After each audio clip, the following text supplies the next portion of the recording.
Dude, good to see you. Thank you for having me, man. Especially on such short notice. You know, like Was it? I mean, I feel like when you got a podcast, like booking things a week out can be a little short notice. You know, especially when you got so many other moving pieces in your life. You know, I kind of shoot from the hip now, and I found that just works better for me because we've had some guests where we book them like months in advance, and 9 times out of 10, something happens. You know, I did like 40 episodes of a podcast back in the day, and that was my biggest issue. You know, I clear my entire schedule, and this is the only thing I have lined up for the day. And, you know, I was teaching jiu-jitsu and helping at the gym and stuff, so it's like I didn't really have shit else going on anyways. So it's like, you know, at the time it was just so monumentous. Like, oh, I'm doing this podcast. I got this person coming in from out of town, and they just nothing. You know? Dude, me and Adam Meredith, we drove to Pittsburgh. A buddy of mine had he rented out a box. A buddy of mine from my fantasy football group a couple years ago. He rented out a box to Cleveland Browns game for Christmas Eve, and we had an extra ticket. And I was like, Adam, you want to go with me? And I was like, I'm going to stop in Pittsburgh. I'm going to record a podcast with this dude from Flow Grappling, and then we're going to drive to Cleveland in the morning. He's like, all right, bet, let's go. You know, Adam and I, we've road trip all over the freaking place, and we're pulling into the hotel in Pittsburgh, and I call the guy. I'm like, hey man, I'm about to change. We'll head over. And he's like, yeah, my sister showed up. She surprised us all for Christmas. Not gonna be able to make the podcast. I'm like, dude, I came to Pittsburgh specifically just for this. So you traveled to him. Yeah. And he could even like come down the street. Dude, we were 8 minutes away. 8 minutes away. I would have. I was like, hey, listen, you look to your sister and you tell her I'll be back in 2 hours. Yeah. Oh, I would have been fucking livid. I was hot, you know, but we were in Pittsburgh. Whatever. We went and walked around Taylor Alder Ice, where like Mac Miller and Wiz Khalifa went to high school, and it was like right after Mac Miller had just died. Oh, so like that whole Frick Park Market area was just like packed, and just, I mean, murals and flyers and banners of Mac all over the place. It was really cool. They had like a hidden grave, like he was buried in the cemetery, but it was unmarked. So I think they have to do that with certain celebrities. Yeah, and that's what they said. Because Adam was like, well, this is what I guess we'll find some other stuff to do here, you know? Or I think a lot of them, too, have, like, the public burial, but then they have, like, the private burial as well. Yeah, they'll have, like, a public burial and they'll just move it somewhere I know or that's whatever. what they did with Charlie Kirk. Like, when they finally buried Charlie Kirk, it was, like, hush-hush. So anyway, yeah, you know, I think especially with, you know, a polarizing figure like that, that's something you have to do. I figure in today's day and age, man, everything seems to be polarizing, and I just feel like people are just way too emotional and sensitive. The internet makes everything bigger than it really is, right? It's not a real place. It's not. And I think all this World Cup stuff has kind of proven that. You know, it's like the internet is the most divisive and hateful place you've ever existed in your life. But you see videos of people from all over the world, all walks of life, like, and they're loving every second of it, you know?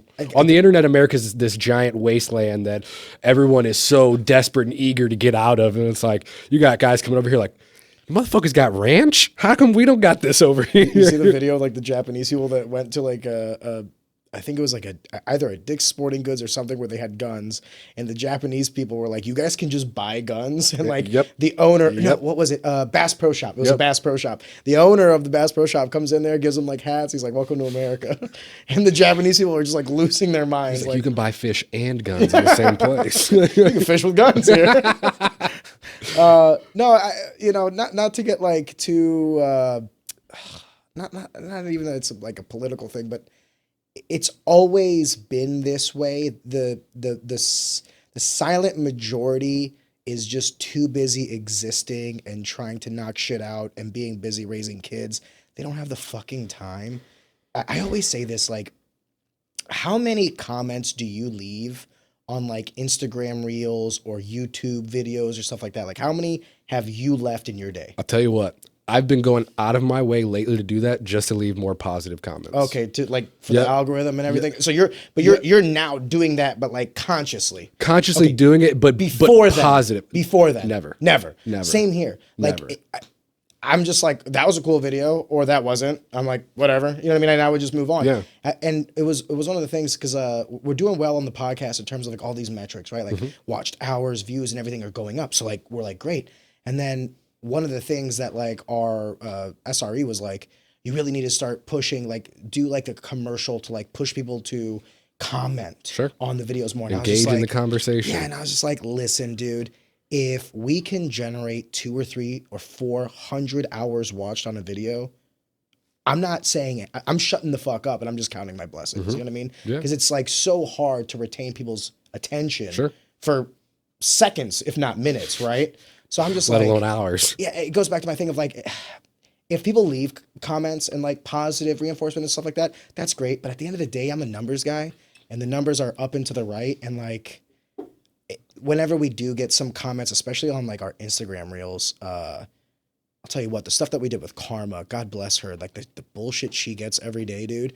I'll still get notifications from reels that we posted like last year that's like, you're a whore. And I'm like, Jesus Christ. Like, hey, dude, like, why would you just go out of your way to like comment that? Like, what else you got going on? You know what I mean? Like, if I didn't like something, you want to know what I would do? I'm like, I'm done watching that. I don't want to watch that anymore. Right. And that's where like, you know, not that I'm like making an impact or anything. But, you are though. Well, I I know how like it is to be a small creator or someone running a business, and it can be a lonely place. And, you know, so if I see a contractor or a jiu-jitsu guy or, you know, someone who's doing something that I like or I agree with, or, you know, even if I think it's cool, I'm like, hey, man, you're killing this. I appreciate this content. Thank you for putting this out there today. Something like that, because, you know, that might be what keeps that person going.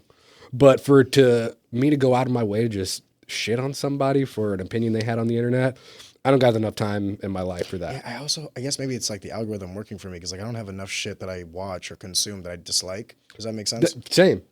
All the shit I see, I'm like, that's dope.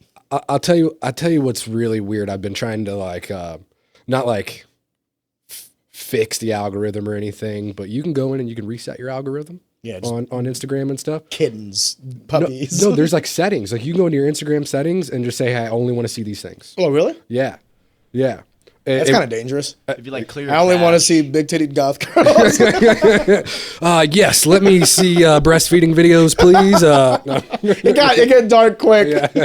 But no, I think it's a good thing, but it's also terrible because you get so many people who just want to exist in an echo chamber on the internet of like validation of the things they exist want. just in the internet though. That's sure. That's human nature. Yeah. I mean, people fall into groups because it's like a group think mentality. I think it's like tribalism. Yeah, it's like caveman thought. It feels good to be two things.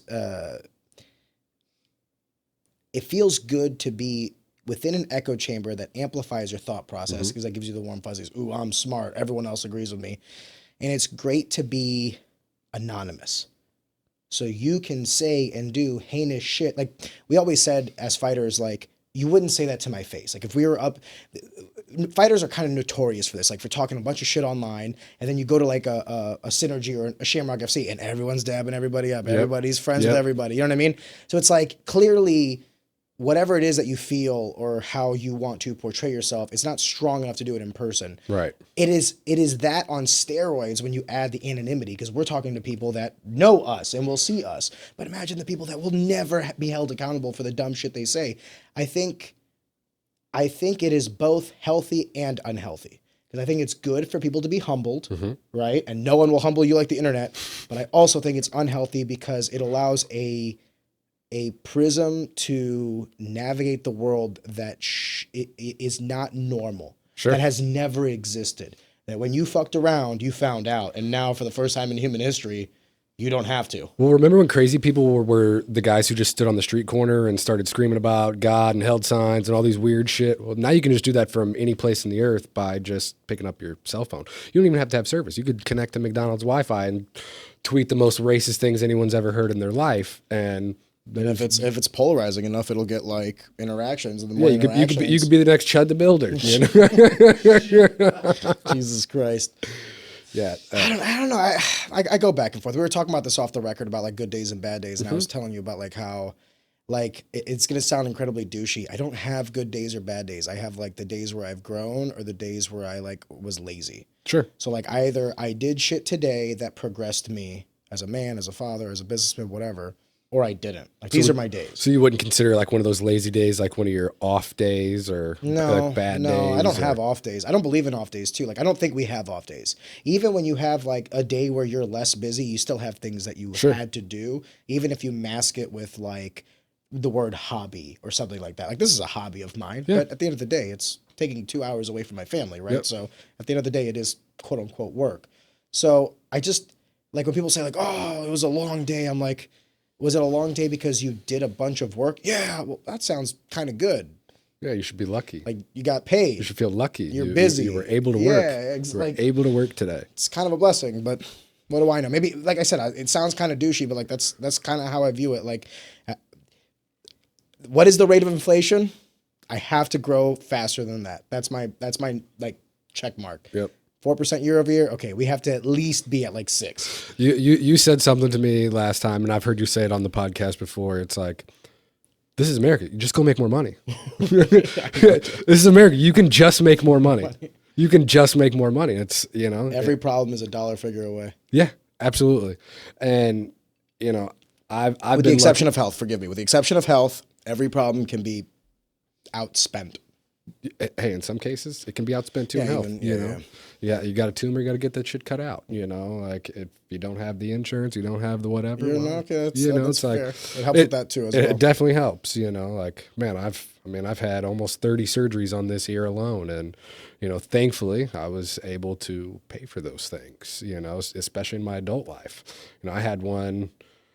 My last one was a little over a year ago now, and I mean, it fucking changed my life. It's tough for people to hear that though, because especially in today's day and age, people don't want to hear like agency. They want to hear, because I am sympathetic to trying times, and I will say that to navigate the world today comes with it a certain set of problems that are actively being changed in real time. And right now, there is no skill set more important than malleability. Like for anyone to sit here and tell you like what 2 or 5 or 10 years is going to look like, they don't fucking know. No idea. But what I know for certain is people that can adapt, people that can learn, people that are not set on a certain path, people that can change, they will be fine. The people that are static, the people that are stagnant or set in a way who don't want to learn, who don't want to change. Okay, man. Unfortunately, we live in an exponentially growing technological world where you will experience more change in a shorter amount of time as life goes on. You have than any time ever in human history. Well, it's only going to get worse. Yep. I mean, or better, depending on your view on it. You know what I mean? Perspective's a bitch, right? So I guess what I'm just trying to say is that, you know, when I say like make more money, it's such a douchey comment. But what I'm really saying on that is every single problem in this country, in America, is a hurdle that can be jumped over. I think it's the most American shit you can say. Yeah, just go make more money. That's the beauty. I mean, every system has its ups and downs, but the most beautiful part about capitalism is you can always go make more money. Yeah, my job will only pay me. Okay, get another job. Yeah, but I only know this thing. Learn more. You have a cell phone. But I only have so many hours in the day. Stop doing other shit and do that shit. Yep. You don't understand. I hate when people tell me that. When people tell me I don't understand or like you had it easy. Shut the fuck up. Please don't say that. You know, going to college, fighting. I know that I make up 2 statements, and I know I'm in a 3-piece and I look douchey. But please, like, understand that I was once a college kid living off QT hot dogs. Yep. So I'm a testament to my statements. I'm saying it because I lived it. Yeah. I'm not saying it as like what's the American dream, dude? A snake oil salesman. Yeah, exactly. Yeah, buy my course. I'll tell you how to do it. Yeah. Subscribe here, and I'll tell you how. In six. I'll tell you what I did, but you don't have to. You know, it's not gonna. I'm not gonna charge you $50. Well, you know, there's a pretty simple process. I mean, everyone's path is different, but the process is the same. Believe in yourself. Work really hard. Have a group of people around you that care about your success, and chances are things might work out pretty good. To have the people around you that care about your success, though, you also have to reciprocate. 100%. A lot of people want people to help them, but they will not be the person to help others. And I will say this, that I have acquired more wealth, affluence, and power in my life through my network over anything that I know. 100%. And that was 100% fostered because of the value that I added to their lives first. Before I ever asked, I make it a point, before I ever ask for a favor, I do one first. Not because I'm keeping track, but because then you understand that I'm coming at it from a place of transparency and goodwill. Yep. I mean well. Yep. If you want to reciprocate, awesome, but I'm not forcing you to. No, absolutely not. But keep in mind that if you don't, I'm going to check that shit. I'm going to remember that one. Yeah, well, I mean, you're an athlete, you keep scoring everything. Yeah, I'm competitive. Yeah, and you should be. Yeah. You should. It's also why where you're at, you know. And if you have, I guess there's one piece of that formula that I'm left out. You have to have some form of competitive nature to yourself, whether it's to beat who you were yesterday or the guy standing in front of you. Like those are the most powerful motivators in the world. Agreed. You know, I've been really, really trying to figure out the best ways to like manage my ADHD and all these things without like having to take Adderall or whatever, right? What have you arrived to? So there is a giant like subsect of this ADHD like internet culture per se that says find a rival. Oh, I like that. Find a rival. Find someone you want to prove wrong, whether it's yourself or someone else, because you like find a goal is what you're really wanting. Right, but the rival is the goal. But you have to like almost gamify it, right? Mm-hmm. Because like the ADHD brain just thrives off of dopamine more than anything. That's why so many of these guys are just severe addicts, or you know, they have to have something that they can get that constant fucking dopamine hit from, right? And you know, that's where the rival comes into place. Like, I want to prove this motherfucker wrong, and you know, hell hath no fury like a woman scorned, right? It's the same thing with ADHD and a rival per se. So it's like, you know, I don't like to harbor any, you know, ill will against anyone else, especially in my adult life. You know, like back in the day, that's all that fucking fueled me, was proving everyone wrong and, you know, getting back at XYZ person. It's like, I don't know if that's unhealthy though. If you do it the way most people do, I think so. You know, I think you can channel that same energy and, you know, prove your old self wrong. Yeah. Prove who you used to be wrong, you know, like, or validate everyone that believes in you. You know, that's the rival. Like, you know, this space between where you are and there, like you said, goals, right? It's just, you know, how you convince yourself to get there. The reason I say that is because I've doubted people. There have been people that have come to me with like ideas or something like that, and it's not that I'm trying to be negative. That's not the goal. But when people come to me with like, I want to do this, I want to do that, my brain immediately goes into like, okay, well then like, how do we actually do that? Mm-hmm. Like step 1 to step 50, whatever, you know what I mean? Have you thought about this? Have you thought about that? And they're like, hey man, I just need you to like listen. I was like, no, listen, man. Like, don't come to me if you just want me to listen. I'm the same way. That guy. I'm the same way. How are we going to do this? Like, you just came to me with an idea. You feel really passionate about this. Like, how do we execute? And that's the part where I kind of like, I've doubted people that have then proven me wrong. But then when they do, it's never been like, I've never felt bad about saying I was wrong. Damn, man. Congratulations. I was so wrong. Happened so few times. Well done. No, it hasn't. I've been wrong a lot. No, I know. Trust me, I've been wrong a lot. Luckily for me, it's when I'm wrong, it's like on small things, or at the very least, when I've been wrong, it's about someone else's success, which is always a good thing to be wrong about. I have no problem saying that I've doubted people that have exceeded my expectations, and God bless them for it. I guess the lesson to be learned there is don't doubt those people, but it's just like the nature of who I am whenever I don't necessarily understand an industry that well, or, you know, perhaps the idea is the difference between a success story and an utter failure is that passion element that some people can just brute force their way into success, and God bless them for it. You know what I mean? They can have a bad business model, they can have a bad this, a bad that, and they can eat the losses and they can eat the mistakes and then learn from it and then, you know, bounce back from it and then still succeed. Those are the greatest success stories. That's 90% of gym owners, man, you know. then they make a kids jiu-jitsu portion, and then the damn, gym becomes profitable. That worked, Craig.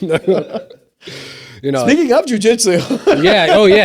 Good unintentional segue. Good segue. You know, it's funny, last time I was on here, we came on to promote, you know, hand wraps and everything. I still have we spent zero time talking about it. I know, I felt so fucking bad. Why? We had a great conversation. Because we did 3 hours, and I was like, dude, we didn't even talk about your product. I felt awful about that. Hey, my thing is, especially in the age of the internet, like, people would rather understand who you are, and then they'll support what you're doing. Yeah, authenticity is the greatest form of if you're just out there like constant spewing nothing about who you are and it's just your product and just XYZ, people care less. Because that's, you know, the internet has turned into TV in the sense of it's just ads and all this other stuff. Like, oh my God. You know, like, I don't care about that stuff. Social media is not social media anymore. Social media has turned into an avenue in which to market product exclusively. And that everybody's Instagram has now turned into portals in which to market to demographics. Yep.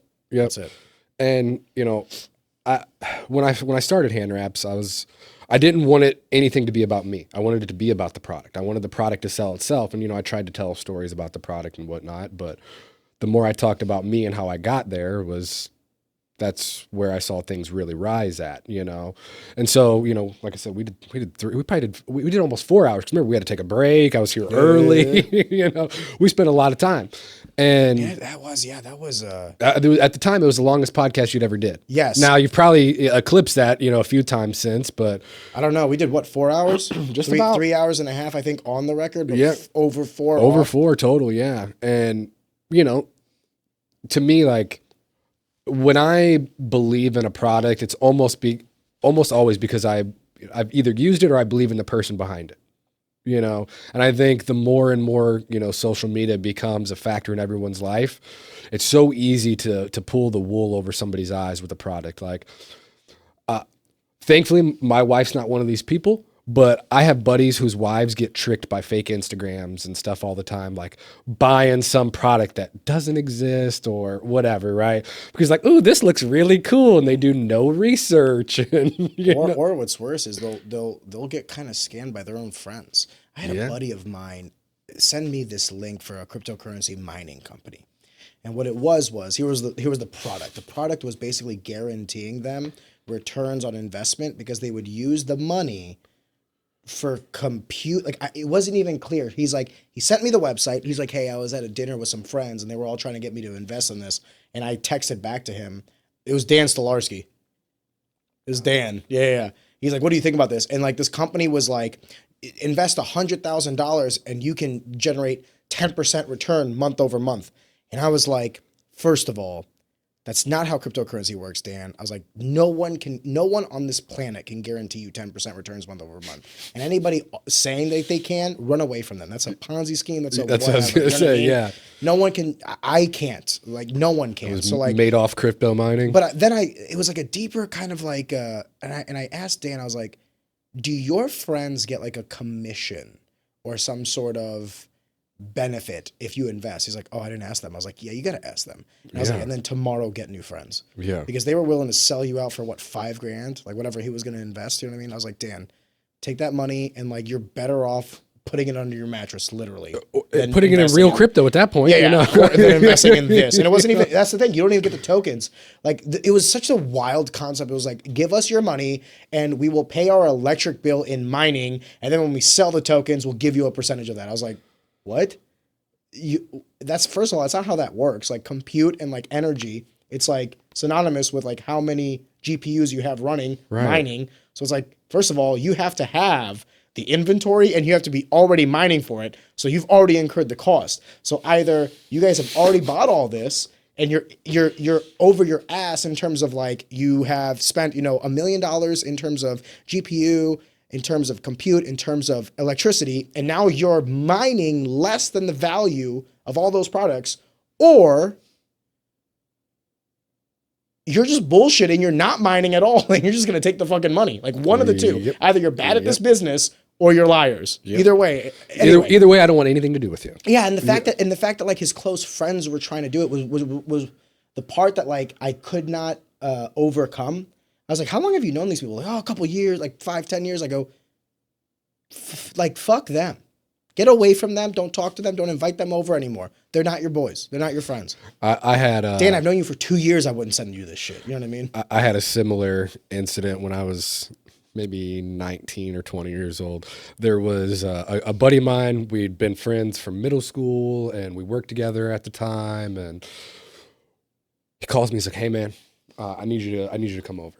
I'm like, is everything okay? He's like, I just got something really, really important that I want to talk to you about. And I feel like I'd really be doing you a disservice if we did it over the phone. Oh, no. And I'm like, I'm like, Brandon, are you okay? That's like a multi-level marketing scheme. I've never heard you talk to me about anything like this ever. Like, if it's not bitches and going to the club and fake guys, like, I've never heard you talk about anything like this. And he's like, no, it'll trust me. It'll all make sense when you get here. I show up, dude. It's like 8 people that I went to middle and elementary school with that are there. He's trying like, to sign them up. Sell some fucking product. for Verve energy drinks. Oh, that sounds familiar. So at the time, they had a sponsorship deal with the Utah Jazz, and well, that's what they said. They had a box. They had a box in Utah. You're tied with the team in some way, shape, or form. Exactly. And so like like showed us this promo video, and it was literally them at the Jazz game in the box and like ripping energy drinks and stuff. And then as soon as the video ended, there was 3 guys on the screen, and we were on a fucking Zoom call. I was like, all right, I'm fucking out of here. Like, who wants to sign up? Yeah. Basically, it's like, dude, you can buy 6 cases for X dollars and sell them for $3 a piece. Like, or I could go buy a fucking Red Bull for 99 cents or whatever. Or why do I have to buy your inventory if I'm going to sell it? How about you just give me the inventory? I'll sell Without it. Without saying the name of a company, but similar company has the same like thing with Utah Jazz. That's kind of a pyramid scheme. They get a lot of high schoolers my age. Dude, Utah Jazz needs to chill out before you tell me Mormon country is tricking people. Yeah, there is no shortage of just bad businesses and grifters who will take advantage of anyone who can slightly read above a 6th grade level. Here's the most frustrating part is it's honestly not that hard to make an honest dollar. It's really not. Just find a skill set. If you don't want to be an entrepreneur, find a skill set the market values. You will make money, guaranteed. Or if you don't want to do that, take the risks, take a loan, and start something that you feel passionate about. Is this a course you're selling? $50. Only on. I'm opening my OnlyFans. Get sound financial advice. Listen, buy scratchers. All right, you're gonna win more, you lose. No, I when I think back about my life, like. I never had to lie to anybody. I never had a scarcity mindset where like someone else had to not eat for me to have a seat at the table. I just worked at making sure that even if the table didn't allow for it, you could extend the table and add your seat. Like it didn't fucking matter. Like what everybody else is doing, whatever they're on, is irrespective of my goals and my drive and my direction. And that making money, or I want to be careful how I say this. It's not like not just about making money, but like all the things that I think men truly want, like family, stability, honor, legacy, trust, love. It is actually not that hard to attain. Don't be a piece of shit. Work your ass off. Be honest. It's not that difficult. It's not like it's a secret. So I don't know. You would think it's witchcraft. Yeah, to some people. When people ask me like, "What do you think I should do about this?" I think to myself like, the fact that you would even ask me is like where you're wrong. I never had to ask anybody like whether or not the path that I was on was correct. I knew because it was like, Christian values that I grew up with or like how I was raised, but it was like, I knew that I wasn't hurting anybody, that everything I was doing was only amplifying those around me. I didn't have to siphon from somebody else. And as so long as someone else did not hurt for me to succeed, I knew that path was correct. But the second I ever had You beat up a lot of people. People had They signed up for that. They signed up for that. They would have done the same to me. They had to hurt, though. They had to hurt. No, I'm just kidding. That's different. I'm just kidding. It's completely different. I know. I had to that was a side quest. But the main quest, the main storyline, it was just so much like, I make it kind of nonchalant and stuff like that. Obviously, going through it was tough. Like college was hard and working was hard and all these other things. Yeah, but everything's hard. Yeah, everything's hard when you're 18 years old and you're full of hormones and you don't know what the hell you're doing. Yeah. You just gotta pick. And maybe in 5 years it doesn't work out. But it's way easier to start over at 25 than it is at 55 or 65. I don't know if that's. I think it's always easy to start over. I never understood this concept of like, because I got some older guys now that are really stressing about retirement that are around me. And they're like, I'm 50 something years old. What am I going to do? Find a new job? I was like, yeah. You got 35 years work experience. Well, maybe I have to do then get a contract, get 2 contracts, overemploy. Yeah. Well, I don't understand. Like you already know the answer, my dude. What is the concept here that you cannot overcome? Yep. And maybe I'm also like, I fully acknowledge that I'm also a giant douche. And like, to me, all these things are like not problems. Why do you say that? because I'm very, I am sympathetic to variables that are outside of people's control. Like if you told me like your ears and like you have to have certain, you didn't do that. Like that's God and working in mysterious ways to whatever value that adds to your life. So like I have sympathy for these things. But man, I am really fucking bad when people come up to me like, oh, I got this and I'm like, that sounds like not a problem, but like an easily solvable situation. See, to me, that And doesn't make, sometimes people think that I guess maybe I'm a douche then too, because I'm the same way. Because like, perfect example. I had a fighter come to me the other day and ask me to sponsor them. I started a construction company. I'm not really doing hand wraps anymore. And, he's like, oh, I see you're doing XYZ. Would you want to sponsor me? And I said, why? Why would I do that? Did you have that awkward conversation with them? Yeah. Yeah. And you know what? Afterwards, he thanked me. And he asked Oh, me. really? And he asked me for a job. Because I told him, I said, like, I've been in the sport now almost a decade. You're pushing almost double that between high school wrestling and I guess over double that between high school wrestling and MMA and 16 years in total, I think. Okay, so yeah, so almost 20 years. So I'm at 8. So you're at double what I'm at. This shit is very hard. It's not hard enough to where you can't work a job, you can't go to school, and you can't invest in the people around you. Yeah. Okay. I did quit my job 8 months into training because I saved up a bunch of fucking money in my early 20s. And I said, hey, I'm going to go all in on this, whether it's training, managing fighters, managing the gym, whatever. I love this so much. I'm going to do everything I can to dedicate this. You know what I did? I made money. Helping guys match fights. Dude, I was calling promotions in states all over the country, being like, hey, I can help you find pros. Will you pay me $100 for helping you match each fight?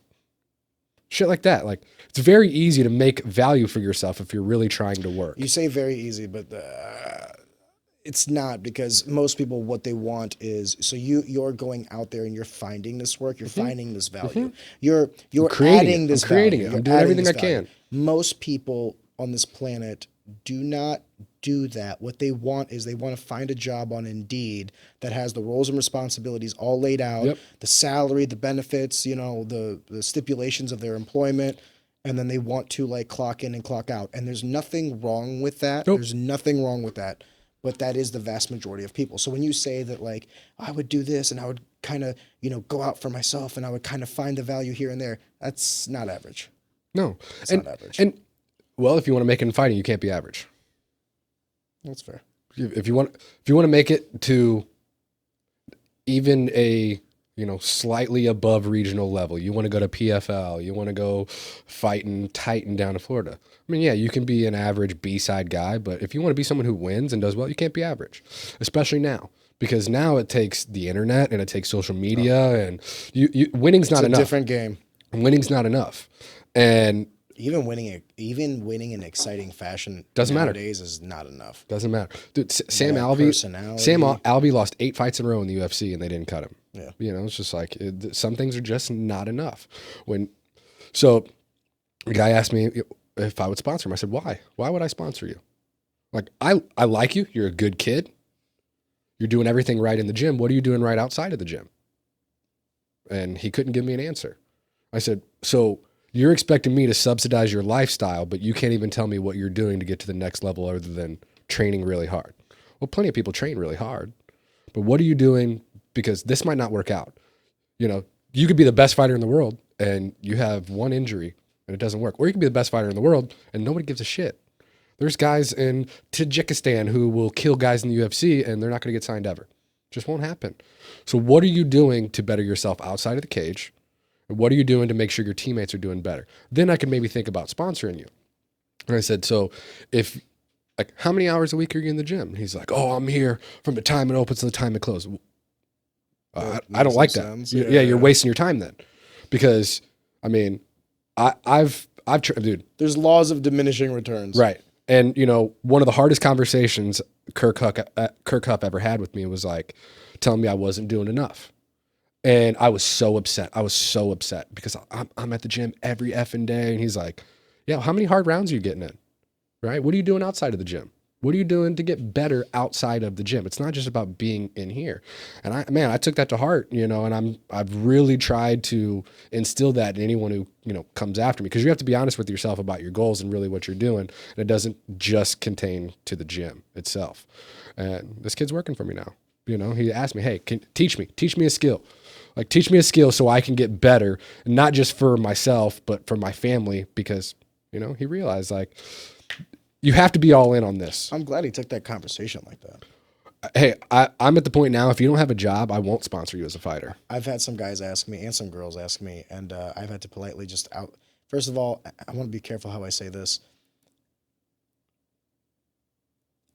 Most fighters don't know what sponsorship means. No, absolutely not. They don't understand that, like, hey, if I give you money, I'm not asking you to do stuff for me now. I'm telling you to. Yeah, and now you're a representative of what. So the dumb shit it's you an say on extension social of me. media, the comments you make, the reels you create, and all this other stuff, you might be a great fighter, but I don't like your image. Yeah. Or you might be a great fighter, but I just don't see the return. Yeah.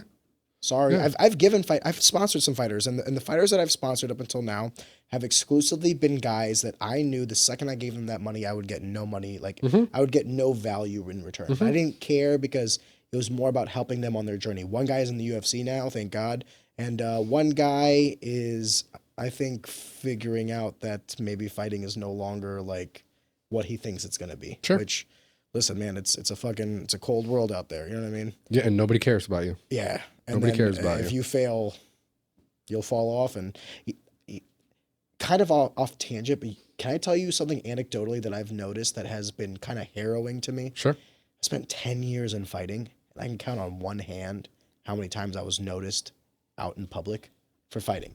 Like someone goes, "Oh, Arion, I saw you fight." I went to Grant's Farm with my family this weekend, and I got noticed by 4 different people.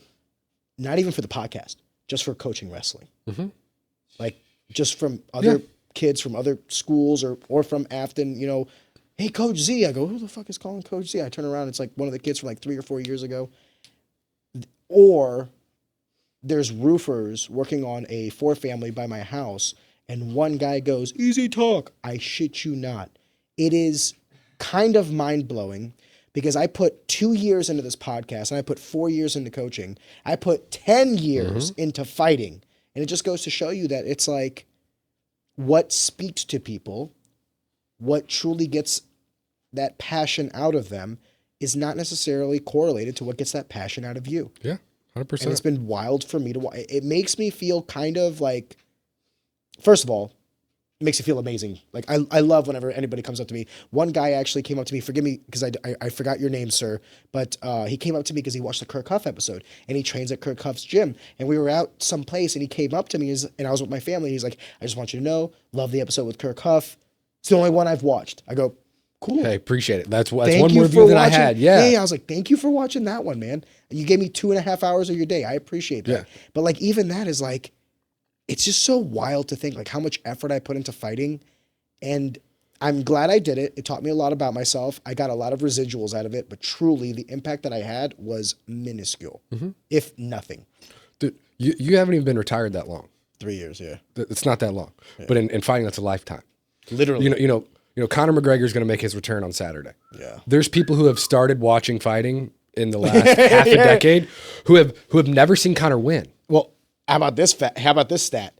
Conor's wins in the UFC, all the wins in the UFC that he's had, only one fighter still fights in the UFC. It's Max. And he's fighting that person again. So he's got 11 wins in the UFC.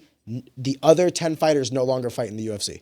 Or like no longer fight. They've all retired or they've moved on. Yeah, they've Eddie almost Alvarez, all retired. Habib, Dustin Poirier, all these guys are done now. I've only seen Conor McGregor win one time. Yeah, Donald Cerrone. Yeah. Yeah. So I guess what I'm trying to say is like, yeah, it's wild when you think about it like that. Meanwhile, Max Holloway. It's had 8 fights since Conor's last last fight. Yeah. So 8 since Conor's last fight.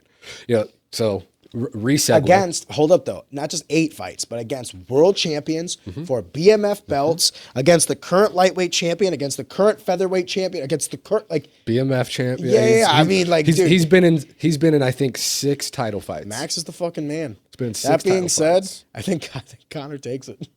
You know, Because it's at 170. Because it's at 170. Yeah. I also think USADA's not involved anymore.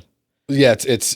I think the UFC is different now. I do. It's very different. And even when USADA was involved, it was like, okay, where do you live? What country do you live? I also think Topuria guys, once they've been knocked out, are not the same. No. Now, I'm not. First of all, I'm not saying that like Max Holloway is a normal person. He's a freak athlete. He's a motherfucker in the greatest of senses. But so is Connor. Connor. I've doubted Connor, and Connor's made me eat my words every time I doubted him. I'm just not going to. But every time I've believed in him, he's lost. But every time I believed in him, he lost. Yes, you're absolutely right. Dude, yeah, I was heartbroken at Nate Diaz won. I was heartbroken, especially after the first round. I was like, "Damn, dude, Connor's fucking putting it on. This is gonna be crazy." Yeah, and then Nate said, coming up "Hold to my 170 from 45. Yeah. And, you know, he's so polarizing. I moved my event time. Like, for the jiu-jitsu match? Yeah, I was gonna do just a normal nighttime event, but it's like then Conor announces his return. It's like I'm not going head to head with Conor McGregor, so we're doing a daytime show now. We're gonna start at 1:00 on Saturday instead of What time do you think it'll be done? 5? 5, maybe 6, the latest. Yeah. First of all, let's talk about that before we talk about Conor. So you're starting your own jiu-jitsu promotion? Is that what you would call it? This one's called the Arch City Invitational. Whether I do 1 or 100 shows. It's just something that's been a bucket list. When I first started doing commentary for Nemesis, there was like no jiu-jitsu promotions around here. I think JW had done 1 or 2 of the Fuji World Pros at the time. There was also Respect. That was JW. That was JW. Yeah, and it yeah. changed to like Fuji World Pro. I think he did like 2 or 3 Respect shows maybe, and then became at Fuji. But I put together kind of the exact same scenarios. 8-man tournament at 170 pounds and under for $1,000 plus about 16 matches below that. And if you call them super fights, I will look down on you. But it's such a wild concept. Yeah. I match make forever. So like I'm messaging guys and I'm like, typically I'm like, yeah, fighters report to the venue at X time, and I'm having to like backspace. Athletes have to report to the venue at this time. My caveat is this: if you're a black belt, you're deadly enough to be a fighter. I'll accept that. If you're a blue belt, I'm sorry, brother, you had a match. Yeah. If you're a black belt, I'll concede this to the black belts. That was a fight. Exclusively to the black belts. Exclusively. Yeah. Right. So I organized this entire event, and it was supposed to be March 28th of 2020. Oof. And the whole world shut down for COVID on March 23rd of 2020. So we canceled the event. This was going back before COVID that you wanted to knock this one out? This has been something I've wanted to do forever. And I like I said, Brad and Marlene, and it was me and Kirk that were matching the card. They gave us the platform to do it. It was going to be at Fox High School, and 5 days before the event, everything just got evaporated. World got shut down for, I was fighting that weekend, so your jiu-jitsu show would have been the same time as my fight. Yeah. That may or may not have been on purpose, no, not for you specifically, but just. I get it. Brad and Jesse, there's no love lost between those guys. So it's, it got killed, and it's been, right there in the middle and moved up and down on the bucket list here and there. And so when you say like bucket list, you say like it could be 1 show, it could be 100. Like what do you want it to be? I haven't decided yet. So my whole thing with this first show was like, I wanted, it's called, the Arch City Invitational, right? I wanted to showcase St. Louis Jiu-Jitsu, but I feel, especially in amateur MMA and even in jiu-jitsu, it's too much of local guys versus local guys, right? That doesn't really build anyone's shine, in my opinion, for the local community. So almost the entire card, I think outside of 1 match at this point, and that's because it was a fall off today, literally, is a St. Louis person versus someone from Springfield, Kansas City, Chicago area. Midwest, but still Midwest, but it's St. Louis, not like St. Louis versus the world, but I've been training with guys forever, and some of these guys don't get an opportunity because they're not big ticket sellers or whatever, but they're absolute dogs. And I just wanted a platform for, my friends and guys I know who are great at jiu-jitsu to go against someone they might not ever, have a match with.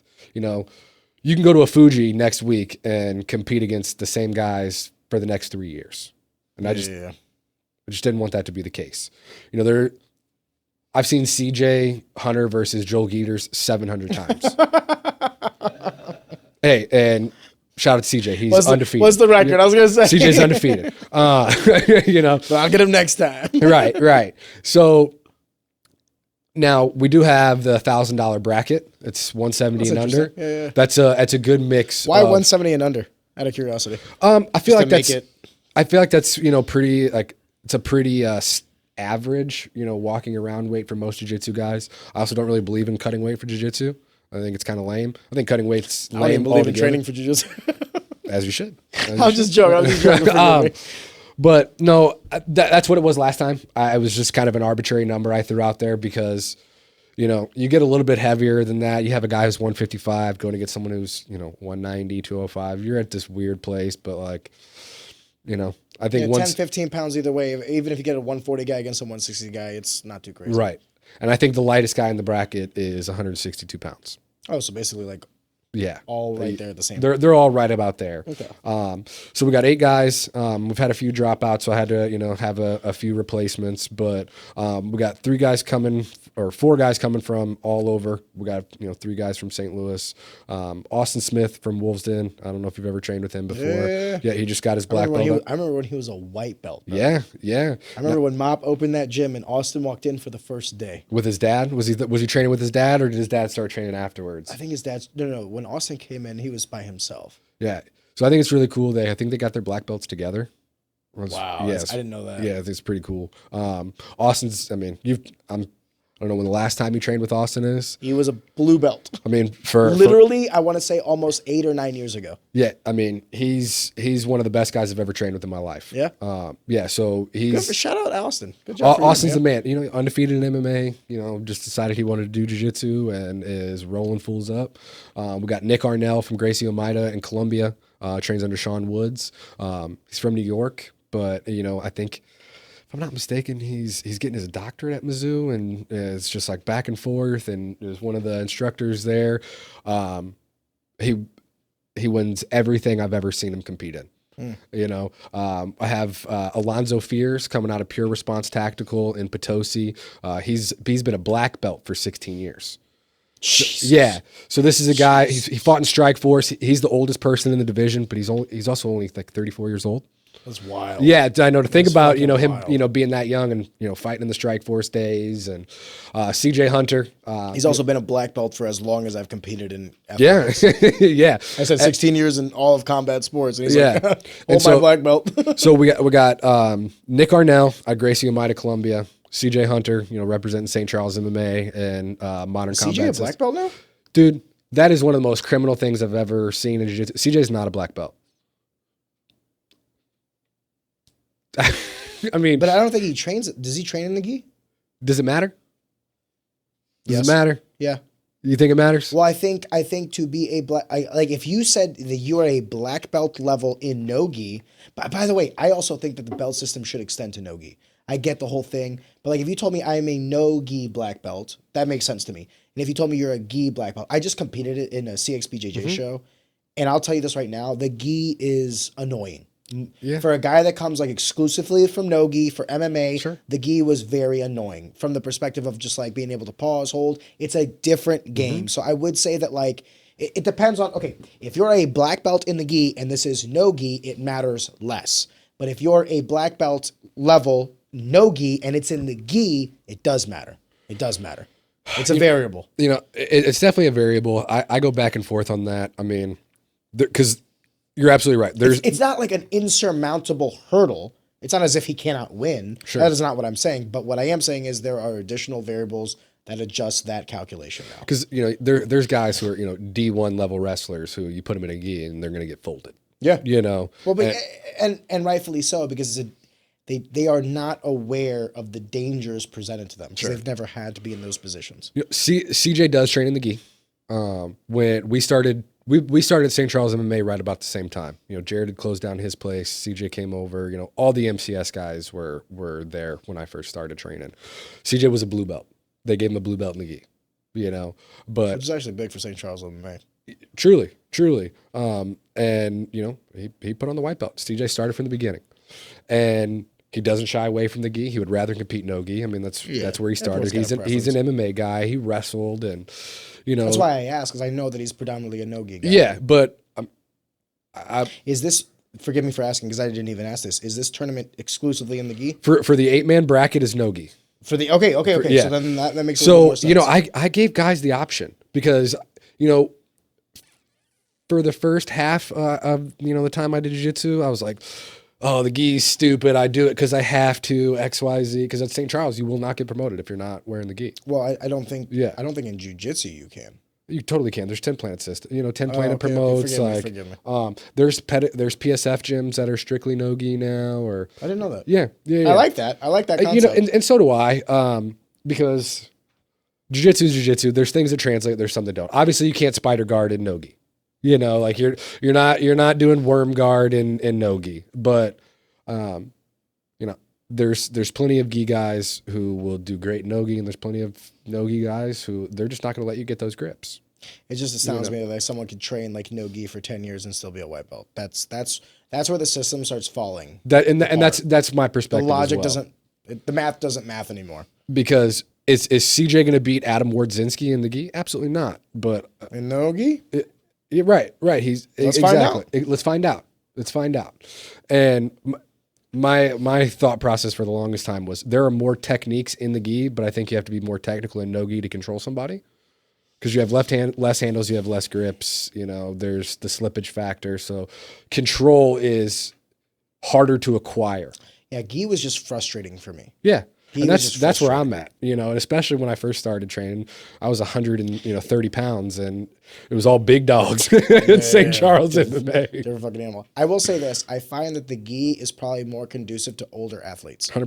Does that make sense? Because you can slow down jiu-jitsu. Yep. Where no gi, the D1 wrestler can come in and fuck everybody in that room up. I tell everyone all the time, I will take a Division III college All-American with 9 months of jiu-jitsu over most purple belts. Yep. Yeah, agreed. Very easy. Brown, black. That's when it starts to get a little spicy. Because like the wrestler might have the position, but then the jiu-jitsu guy knows how to finish. Yeah.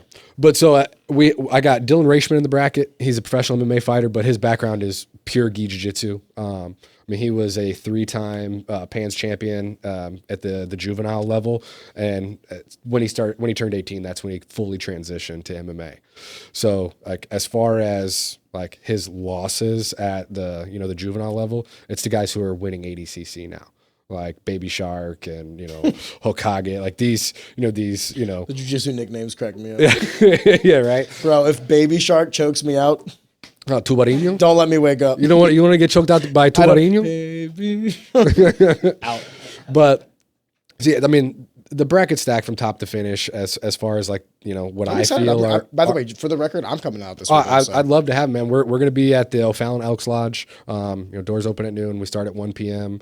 We got 16 matches plus the 8-man bracket. So we'll have about 24 matches. Are you doing the 8-man bracket like at the end? So like no breaks between these guys, or are you gonna do a couple of the matches at the beginning? We're gonna sprinkle them in. That way, guys have ample enough rest it's gonna time. Be wild. You're gonna watch like blue belts and then like fucking black belts come out there. So and that was one of my thoughts. Right, is like. Obviously blue belts run first, and up the belt rank. And I was like, it's how do we, you go from like pulling an armbar to like a flying armbar. Yeah, right. Guys pulling mount and stuff like that. So it's going to be 7-minute matches for the blue belts, 8-minute matches for everything else, and it'll be a 10-minute finals match. Okay. How are you guys doing like the points? Is it like judges will determine the winner based on activity, or we'll have guys awarding points? We'll have it's sub only, no points, but they're scoring criteria, right? Or judging criteria. Josh McKinney made me feel really dumb, not intentionally, but in a post that he made, he's like, "You have a sub only tournament, right?" And this is, like I said, not directed at me. This is just a rant that he posted from his podcast. He's like, "You have a sub only tournament, but there's no sub, and then there's a winner." He's like, so there's points. he's like, because you had to score the criteria along the way. You just don't put them on some fictional There's scoreboard. no scoreboard. Yeah. Yeah. So I was like, Fuck you, dude. yeah. Well, what are you going to do when someone's right?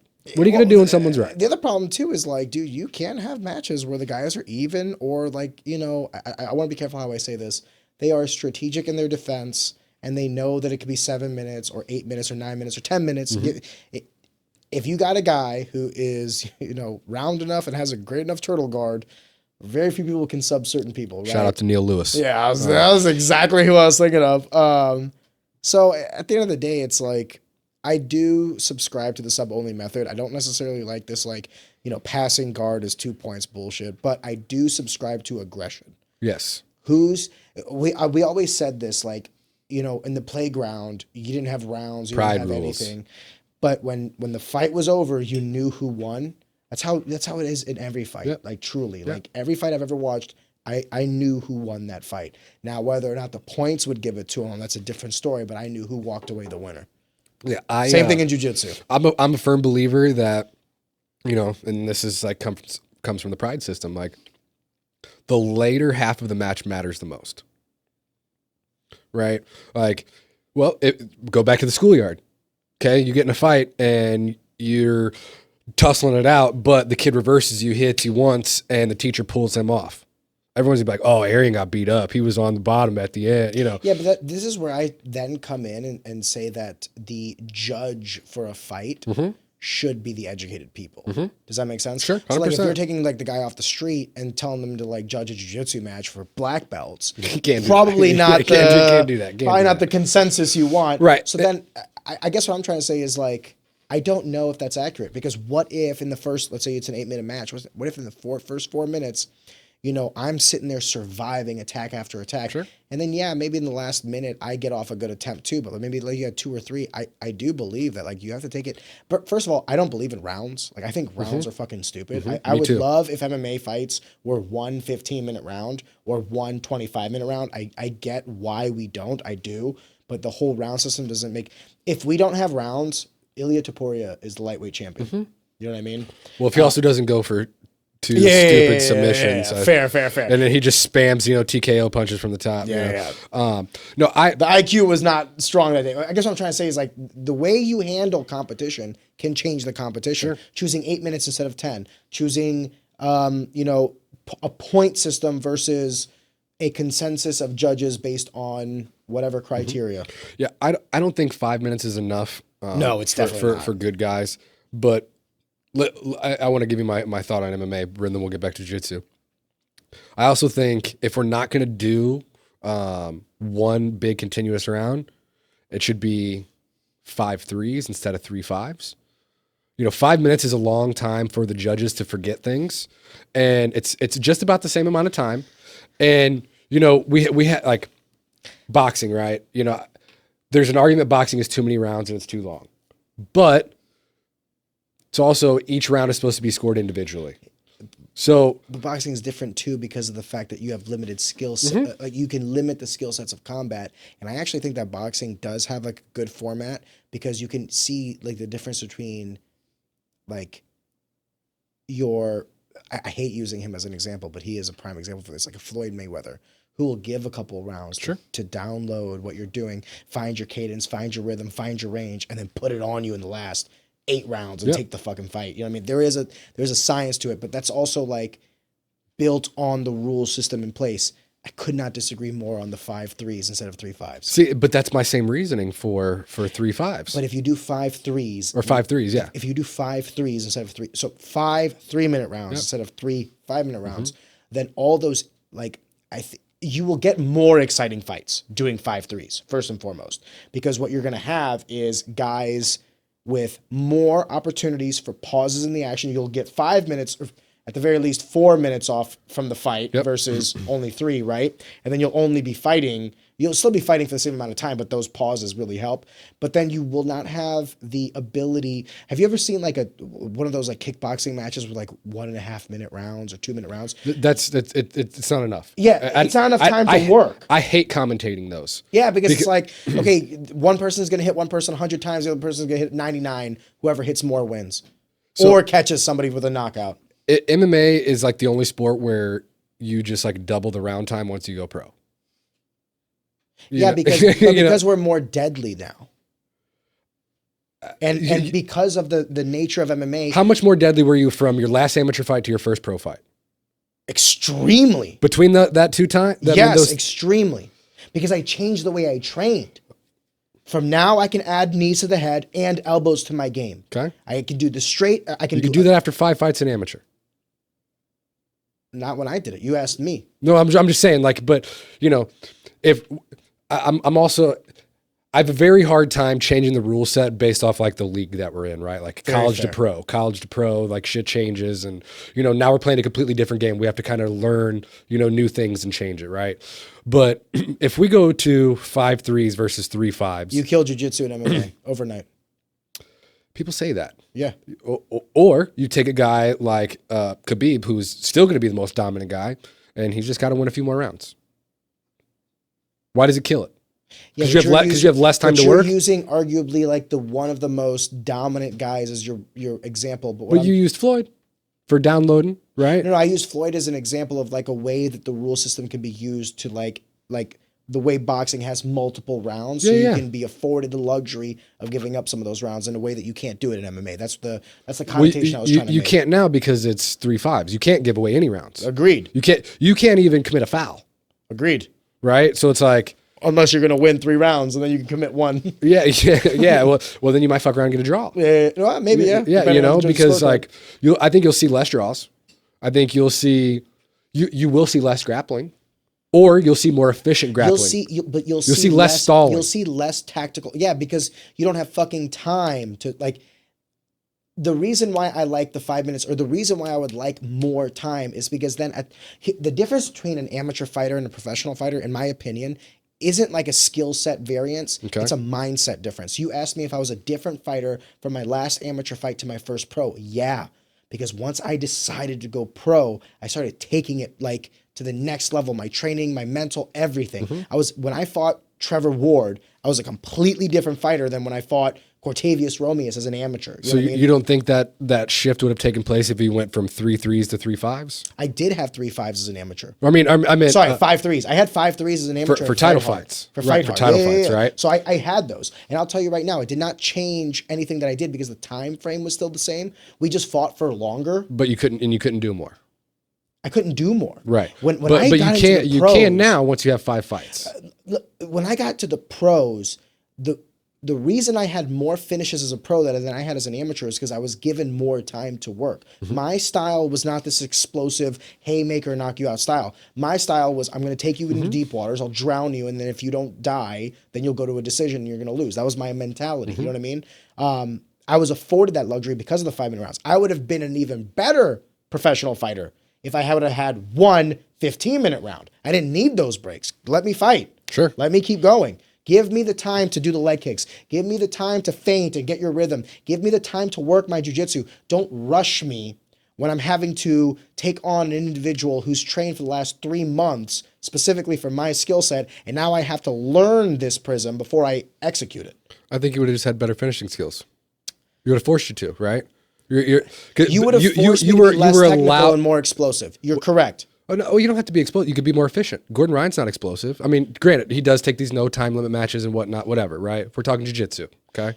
But surely you understand that adding more time of recovery, because it's not even my skepticism in the 5 3s does not correlate to like the 3 minutes as much as it correlates to the pauses in action as much. How many times can we get close to finishing a fight, but then the bell will save people because of that limited time frame? I would make the argument that you would get more finishes in fights, overall finishes, maybe not in the first minute, but before the 15th, you'd get more finishes from 1 15-minute round than 5 3s. Like I said, I would rather have 1 15-minute round over anything. Fair. Over anything. Sorry. Over anything. We're in agreement with that. Yeah, yeah. We're in agreement with that. Or sorry. or like I'm no longer comparing apples to apples. Forgive me. Or the way Ryzen does it, they'll do. Or, I mean, even the way Pride used to do it. The first round was 10 minutes. Yeah. 10 minutes. That was better. 110, 2 That fives. was better. 110, 2 fives. And But then the how last many fights round ended in the first fucking round? Yeah.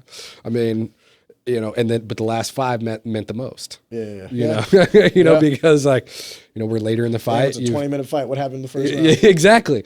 Well, and I've commentated so many fights now. Like I can tell when judges forgot what happened. No shit. Totally. They're too old. Because Forgive me. Hold that thought. Tony, do you mind getting me the Red Weller? I'm going to have another. But continue. So you could tell, you've commentated so many fights, you could tell when the judges have forgot. But don't they, it's the red bottle, far left, bottom shelf. Correct me if I'm wrong, but the state, like the officials have to, thank you, sir, they have to submit their scorecards round by round, 100%. Right? So then it doesn't matter if they forget. No. What they forget is what happened in the first half of the round or how the round went. Oh, you're talking about they're forgetting in the fucking 5 minutes? Because 5 minutes is so long to pay attention to that much action. That is wild for you to say. I disagree. But I can see how some people do. Like, now, can I make a bold statement? I would love to. If you can't keep or retain information for 5 minutes, don't ref professional fighting. What? Sorry. Hey. I can get into that. No offense. I love Tim Lukanoff. I love the State Athletic Commission. I think they do a great job. I think there's a lot of elderly people in there that we need new blood. I also think there is a vast difference between what the rule set is and what is taught. Let me also say this. There's a lot of people that are elderly that work for the State Athletic Commission that do a great fucking job. Rob Francis, there's a lot of guys that do a great fucking job. So I'm not bundling everybody else. But there are some people that I would not cry over spilling their milk. I just think there's a big difference in how the rules are written versus how they're scored as well. Agreed. I've seen so many just mind-boggling decisions that if you were to... In the state of Missouri? Oh, absolutely. Yeah. Absolutely. Now, if I'm not mistaken, there's supposed to be a sliding scale versus on the action, right? As far as grappling versus striking. If a majority of the round has taken place during grappling, then you have to weigh it on what happened during the grappling versus striking. But I've heard Tim explicitly say... Is that how they score? That's what I read the rules as. Now, is that how they score? Is that how they're taught to score? I've been told it's aggression and damage. Yeah. Or the severity in which the fight has come close to a conclusion. Mm-hmm. You might not do a whole lot of damage, but if you get a deep triangle and the bell rings, and if you would have had 5 or 10 more seconds, I don't care if you got your ass beat that whole fucking fight, you were about to finish. Jiu-Jitsu has scored 0 in MMA. I agreed. And that's also another, reason why, like, okay, 3 to 5s. Like, you want to know what's actively happening now too is wrestling's getting a hit because of the Dagestanis. Mm-hmm. Now takedowns are becoming like, okay, well, you took them down, but did you do damage? Yep. Which I've always agreed with. Yep. Like, just positional awareness is not enough, but to dominate someone is special. Yeah. Like, if I take you down, you have to be able to get up. And I'm body, head, passing your guard. Now I'm going for an Americana. You defend. But 5 minutes rolls around. All you were doing was surviving. I dominated you. Mm-hmm. Mm-hmm. I because of all the neck injuries and stuff I had, I couldn't really train for about 2.5 years, and I'm finally back into coaching a little bit, and I'm training at Wolves Den almost full time. And I didn't know that. Yeah, so when did you start training at Wolves Den? A little over a year ago. No shit. So right after the podcast. Yeah, Mop and Drew. God love Drew, man. Drew has been one of my number one champions in jiu-jitsu and MMA. Like, he has always believed. To me, he was the first person to believe in me in the sense of like, hey man, I would love for you to be a part of whatever I'm doing. Brought me into Nemesis. Like, Drew will always have a special spot in my fucking heart. Him and Mop hit me up and we're like, hey man, we see you've been kind of a nomad for a while. Like, what's the deal? You okay? Are things good? Like I said, we kind of had some falling outs with me and Mike and Kirk and whatnot. And I've since mended all those bridges, which, that was a big relief off my heart. Because those guys mean a lot to me, still do. But, they hit me up and we're like, hey, man, we see you're kind of, nomad. Is everything okay? So I had a guy that when I left the gym, he left with me, Tyler Janes. And, he trained in my basement with me and a couple other guys for, 2 years. I couldn't really train. I could teach, but that was about it. And it got to the point where like, hey man, I'm so down bad right now because of these injuries I got. Like, go to Wolves Den, go see Drew, go see Mop, tell him I sent you. You'll do really, really well there. And, hit me up a couple months later after we, almost exactly after we did the pod. And we're like, come be a part of the team. We'd love you to be here. You're a great guy for, the room. We'd love you to be a part of the environment. And between them and Phil Lampy from Gracie Umida Winsville, if it wasn't for them, I don't even know if I'd still be training. Those are, Phil's a G. Phil's a G. Phil, I can't, one of the best black belts in the Midwest. That's a non-negotiable, but he might be the best dude I've ever freaking met in my life. When he was still a purple belt, he used to come up to Wolves Den. He would train at Gracie Humidas and then come up to Wolves Den to help me get ready for fights. Specifically would come just to work with me to get me ready for fight camps. And I cannot say enough great things about Phil. No. He's truly I need to have him on the podcast. Dude, that's what I need to do. I need to have him on the podcast. Yes. He's a G. Phil, forgive me. Yeah. No, I need to just reach out to him. I have him on Instagram. It's what the problem is like, dude, so many fucking people, and I've only done 160 episodes, but I know like 600-700 people. So quadruple that. Quadruple that. Yeah, fair. But I guess what I'm trying to say is like, it's not from not wanting to. It's just like sure. No, and we have people like you who get on twice. Hey, but I'm asking, right? Like, hey, I hit you up. I had something to promote, right? Fair. But makes my life easier. Thank you. If it wasn't for those three guys, I don't even know if I would be doing this show or be still training. I was so beat down and broken. Everything. Before doing the Invitational, did you have a conversation with them about like, hey, I'm thinking about doing this? What's funny is Mop and Drew were like, dude, how come you're not doing something? And Drew and Mop are both like, hey, whatever you need, no matter what, non-negotiable. Same with Phil. I will help you with whatever. So the mats we're using for the show, they're letting me use the mats from the gym.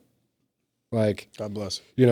Mop's like, hey, do you need guys from the gym to work? I had people fall out. Mop's like, hey, you, Jeff, you're competing.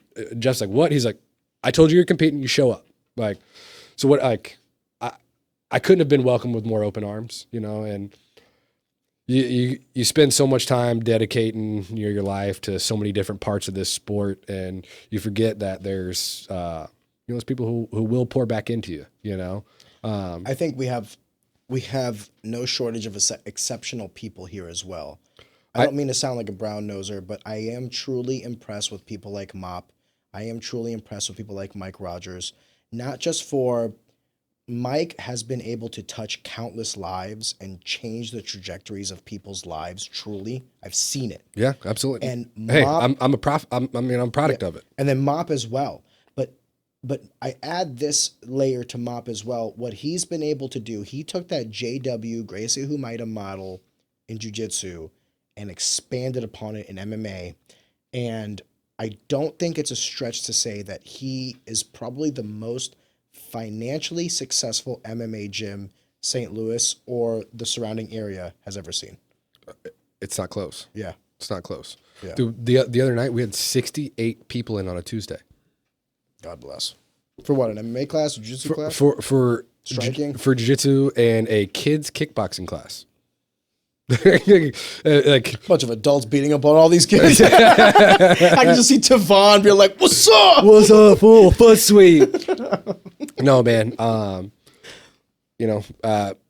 had 6 social media pages, 3 for my business 3 on Facebook, 2 for my business, 1 personal, 3 on Instagram, 2 for my business, 1 personal. Jesus fuck.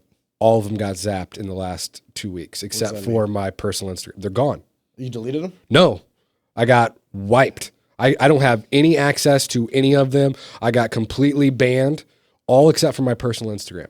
No reasoning, no ability to appeal, no nothing. Without question, Mop was like, cool, I'll start another page for you. Let me know what I can do to help. Here's posters. Send me all the pictures you have. I'll create promo data for you. Like, AI is a hell of a tool, man. Yeah. God bless. And while I'm spiraling, like, dude, I built these pages for X amount of years. Like, I started a construction company a little over a year ago. That page got zapped, and Mop's like, "Are you serious?" Yeah. Even the business page, bro. All of my pages except for my personal Instagram. Everything. I don't understand this. So like, what do you mean they got you just log in and they don't exist? I'll show you. No, but Yeah, there's just- it's not that I'm not believing you. I can't log in. So they exist. Nope. I can still go Nope. to them. Nope, they're gone. Nope. They're physically all gone. No warning, no strikes, no nothing. Just gone. This kind of scares me for us. It should. It should, because I don't have any violations. I don't have any strikes. I didn't post any anti-Semitic posts or anything controversial, like literally nothing. We've had reels, like we had reels with Terrell Ursery. Yep. Where, so the problem with us is we post a lot of reels because we have a lot of guests. Sure. So like Terrell maybe was like 60 episodes ago. So it was like down on my feed. I didn't notice it. But for Terrell, that was like the third row on his social media, right? So Terrell's like, hey, did you like collaborate with me on I was like, no, dude, we never do any of that with anybody. Like, we collaborate with everybody. We produce content for everybody. He's like, well, I don't have these videos anymore. Sure enough, Instagram had removed both of those reels. And these are important numbers to me because they're big for me. But like one reel had like 6,000 or 7,000 views. Yeah. And I was like, I didn't get an alert. And it worried me because I thought to myself, how many more other reels do we have that were just silently taken out that I just don't know about? Terrell noticed it and was like, hey, did I slight you? I go, what do you mean? Did you slight me? He's like, well, why did you uncollaborate with me? I was like, Terrell, brother. That poor guy. Yeah, I was like, I am not mad at you at all. What do you mean? He's feeling all types of ways. Yeah. He's like, what did I do? I was like, dude, you didn't do anything. What are you talking about? And then when he said that, I was like, oh my God, sure enough. I reposted it and I hope, like, I might check later, but like now it's back up. I recollaborated. But the fact that it was deleted, I didn't delete it. I don't delete anything. No. For as far as I'm concerned, content, because we collaborate with you or all guests, It's ours. it's like if I delete it from my page now, you don't have it on your page. And I take extreme, I am very happy that we have guests that are very happy with the content we make and want to collaborate. It's a big responsibility and a big respect. Sure. And I don't take it lightly. So like if you accept a collaboration with me, I now have a responsibility to you to produce content that you want to collaborate with. So I would never delete anything that we post. I had 6 And the pages. fact that was done scared the shit out of me because I had no idea. I had 6 pages between Facebook and Instagram, all tied to one email. Maybe that's why. Why I would, thought you were maybe botting or something. but Then there's tell me. because there was no warning, no explanation, just gone. Just gone. And it says I can upload a picture of my ID to confirm my identity. And I did that once, brought all my pages back. Within an hour, they were all gone. Yep. And now it gives me the option to upload it and it says I've done it too many times. I did it twice. That would absolutely ruin this podcast if that ever happened to us. Bro, it spiraled me because, between the hand wraps page on Instagram and Facebook, I had over 10,000 followers. That's 2 pages gone. I started a business page for my new construction company, Admiral Construction Services. That's where I'm posting all of the work that I've done. I've had all my reviews and everything Trying to get there. references. And gone. So my personal Facebook page that I've had since I started doing jiu-jitsu, like I didn't have Facebook until I got to the gym because like they were posting open mats and stuff in this Facebook group and, I didn't have any access to it. Right. So like, pictures of my daughter doing jiu-jitsu for the first time that, I got some of them, but like, Tracy has pictures of my daughter from when she was in kids class at 5 years old that like, I don't have access to anymore. All of these things that I built over the last almost decade on Facebook, just completely gone. My event page that I created for, the Arch City Invitational the first time, gone. My literally everything. The only thing that's standing is my personal Instagram account. That's horrid. Makes no sense, no explanation, And I've made a couple posts, people are rallying behind me. Like I said, the first thing Mop did was like, cool, what can I do to help? It's wild. Not like, oh man, that sucks. It's demoralizing though, because like the fact that like something like that can happen with no explanation, with no retaliation, with no one to talk to. Yeah, and the fact that you don't have any resources available to you, there is no promise that this will not happen again. What are you gonna do? Call Meta? Right? Hey Zuck, what you got for me, big dog? Dad works at Blizzard. Yeah. Not have some type of support team? They AI. do, but I can tell you right now because It's all AI. no. Here's the thing: they do have resources, but only if at the time it was if you were verified. But now because they sell verification, Yep. I don't know if you still get like that. My original Instagram, the reason why I don't have like my own Instagram anymore is because I got hacked. And to try to get that Instagram back was like pulling fucking teeth that I just stopped. And I didn't have an Instagram for like, I want to say like 8 or 9 months. Then I made this podcast and now I just use the Easy Talk podcast as like a pseudo personal. It's actually awesome because I don't You have can to kind of post, hide a little bit. I don't have to post anything personal about myself. I can just post content about the podcast, but I get to peer into everybody's life. It kind of feels like a one-way mirror. I call that deep sea creeping. Deep sea creeping. Okay. Yeah, you know. Well, truth be told, the majority of the time that I spent on Instagram is actually like posting content. Sure. I am not a consumer of. It's not because I don't enjoy people's content. I just don't spend that much time on social media. If I'm gonna be completely honest with you. We'll post our content. I'll collaborate. I try my hardest to keep in touch with like people commenting and stuff like that. Just heart everything. You know what I mean? Unless it's a cunty comment, then obviously not. But like I said, I saw that thing for Karma a year ago that we posted that, and he's like, "You're a whore," and I'm like, "Jesus." Hey, well, at least it's still getting. Bro, it's a still Monday traction. at noon. Like, is this what you're? Anyway, no, it's just scary because like I can tell you this right now. If we did not have an Instagram and we only had like, let's say tomorrow our Instagram was gone, I would guarantee you like we'd get half the views if on a YouTube video or a Spotify video. Half. And that would be week 1. Yeah. Week 2, you would get half of that. Yeah, half. Yeah, So exactly. like, it would demoralize me. I saw Jake Paul talk about the social media cycle and trends and how fast things are forgotten. I mean, like, people say whatever you want about Jake Paul. Like, obviously, he is incredible at garnering attention. He's smart. Right? Both of them are. Him and Logan. 100%. And if you have a video that gets attention for 24 hours, that's really freaking good. If you have a product that gets attention for 48 hours, that's insane. If you have something that gets attention for 3 days, you're doing something astronomically better than everyone else because the attention span has just been zapped out of everyone. It's like sub 4 seconds. I had Erin on and she was telling me that it's like 2 or 3 seconds now. You have to have like TikTok reel type video shorts. Have you noticed they started putting the end of the video at the beginning? Yeah. That's To show why. you, like, hey, this is the actual, like, you don't have the attention span to sit through a 8-second video. To find the payoff. So you have to get the Yeah. payoff immediately. Instant gratification. Yeah. But I also think that it's, I think it's actually, I could be wrong. This is my synopsis. This is my hypothesis that people actually do crave that human element and that long form content. And I can tell you from like our numbers, our very first episode, I remember when we posted, it was with Whitney. We had the average viewership it was about an hour and 15-minute episode. And our average viewed, so we had views and then like the average viewed time per view was like 10 minutes. And I remember I was like depressed because I was like, we did an hour and 15 minutes and the average viewership is 10 minutes. And Erin had to tell me, Erin was like, Dude, you're Arion. killing it. She's like, Arion, let me tell you, the average viewership for like half of these YouTube channels is like 8 seconds. Yeah.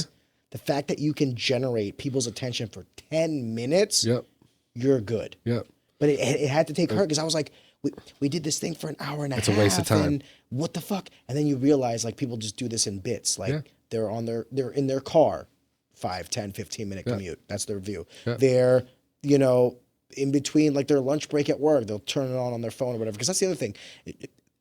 I will say this about Google, the best analytics. The best analytics, hand down. Like Spotify is nice, and Spotify in a lot of ways does better than our YouTube. But the analytics from YouTube really lets me like, not only did we have like this viewership, but it peaked at this moment. What were we talking about at this moment? Okay, that's something that people really resonated with. Like YouTube no one's better than Alphabet. No one's better than Alphabet about data. No. It's insane. They're the ultimate data company. And they'll even let you download it so that you can copy it to a CSV. And like you can splice that shit any way you want to. I have an Excel spreadsheet with all of our videos. And it's not that I allow the trend to dictate how okay, let me make sure I make this point. I do not look at my data to change the way that I do the content. I look at my data to reinforce that what I'm doing is correct. Sure. Does that make sense? Yeah, 100%. This is what I want to do. The data supports it. If the data didn't support it, I would either stop doing it or try to find a way to do what I want to do in the way that it does. Right. Luckily for me, we've been so far in a good trend. Dude, you're such a douche, you know? Yeah. Yeah. God forbid you try to do things the right way and do what works, huh? It's tough, man, because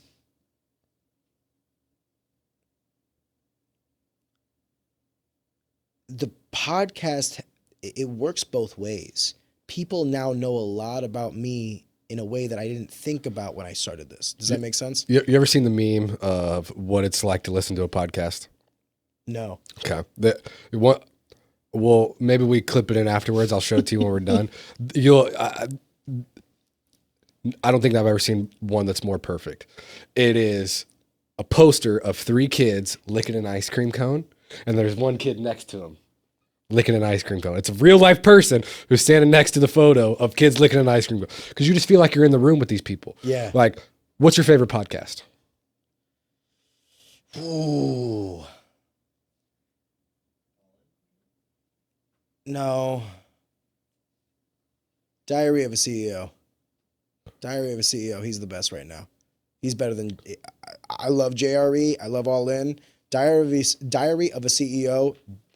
Him and Chris Williamson. Mm-hmm. I would say that those are the 2 best pound for pound podcasts. Best. And let's say the variety of guests. Joe's got the variety of guests, but I hate to say it this way. Joe's kind of a boomer. To have Chris, to have the guy who runs Diary of a CEO, forgive me, I'm blanking on his name right now, and I'm so sorry. He did a great episode with Dustin Poirier, by the way. He just released that. It was a very great episode. I watched half of it. But what I'm trying to say is these are my favorite podcasts because they are the reason why I started podcasts. Yes, I talk to a lot of fighters, but we talk about we just scratched the surface on your event, and that's why you're here. Thank you, sir. Thank you. And you know more about Chris Williamson and Stephen Bartlett than you do probably. No, I don't, because they don't let you into that uncanny valley. They do a very good job. They're not podcasters. They're interviewers. They're interviewers. Joe is a podcaster. Yeah. Joe will let you in on, you feel like you know Joe. Right. You know what I mean? And that's what most podcasts are, is like, those are interviewers. You hear so much about these people, you know their lives, and you feel like they're your friends, right? And you're coming to these podcasts in a sense of like, I want to take something away from this. Most people go to podcasts to get away from everything else. I have the people around me, like my immediate circle. Another pour real quick. You want some more? Yeah. You want Red Weller? Or do you want take it. Fuck yeah. That was incredible. Just let me know. Boom. Good right there. Yeah. I got a little over here and I still got to dry. No, you're good. Yeah. I trust you.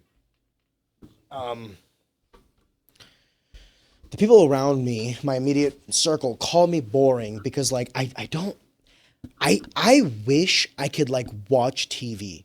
Like I wish I could fucking watch Game of Thrones or all this other stuff, because I am envious of like how, you know, entertained the people around me are.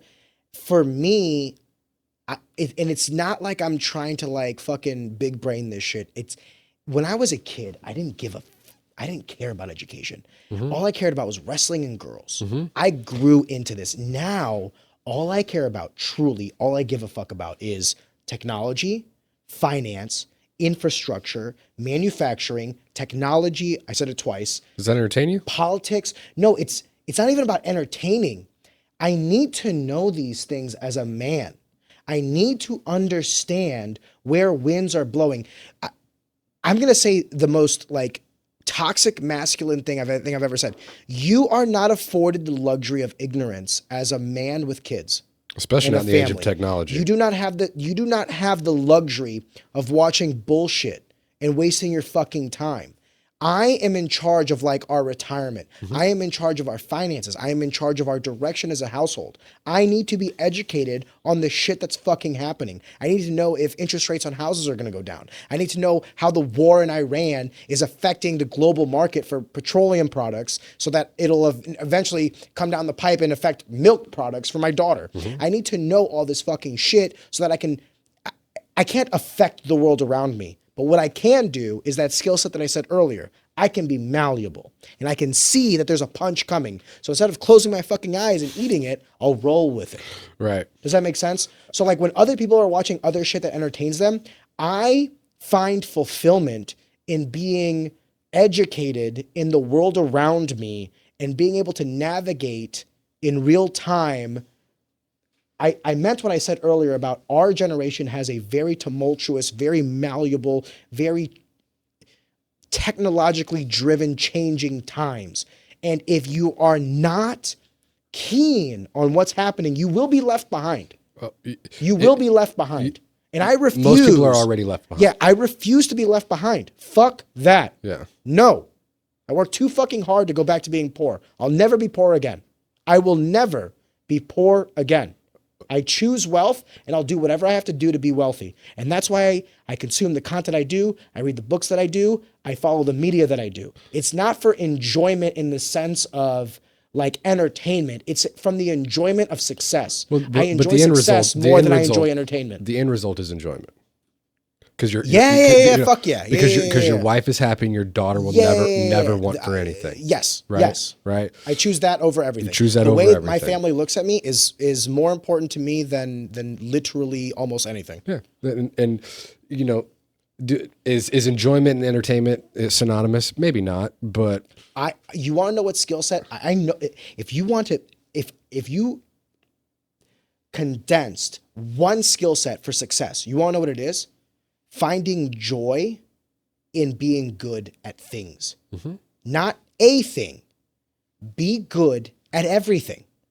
Be the jack of all trades. You don't have to be the master of one because the master of one will be left behind. But the jack of all trades will always have a job.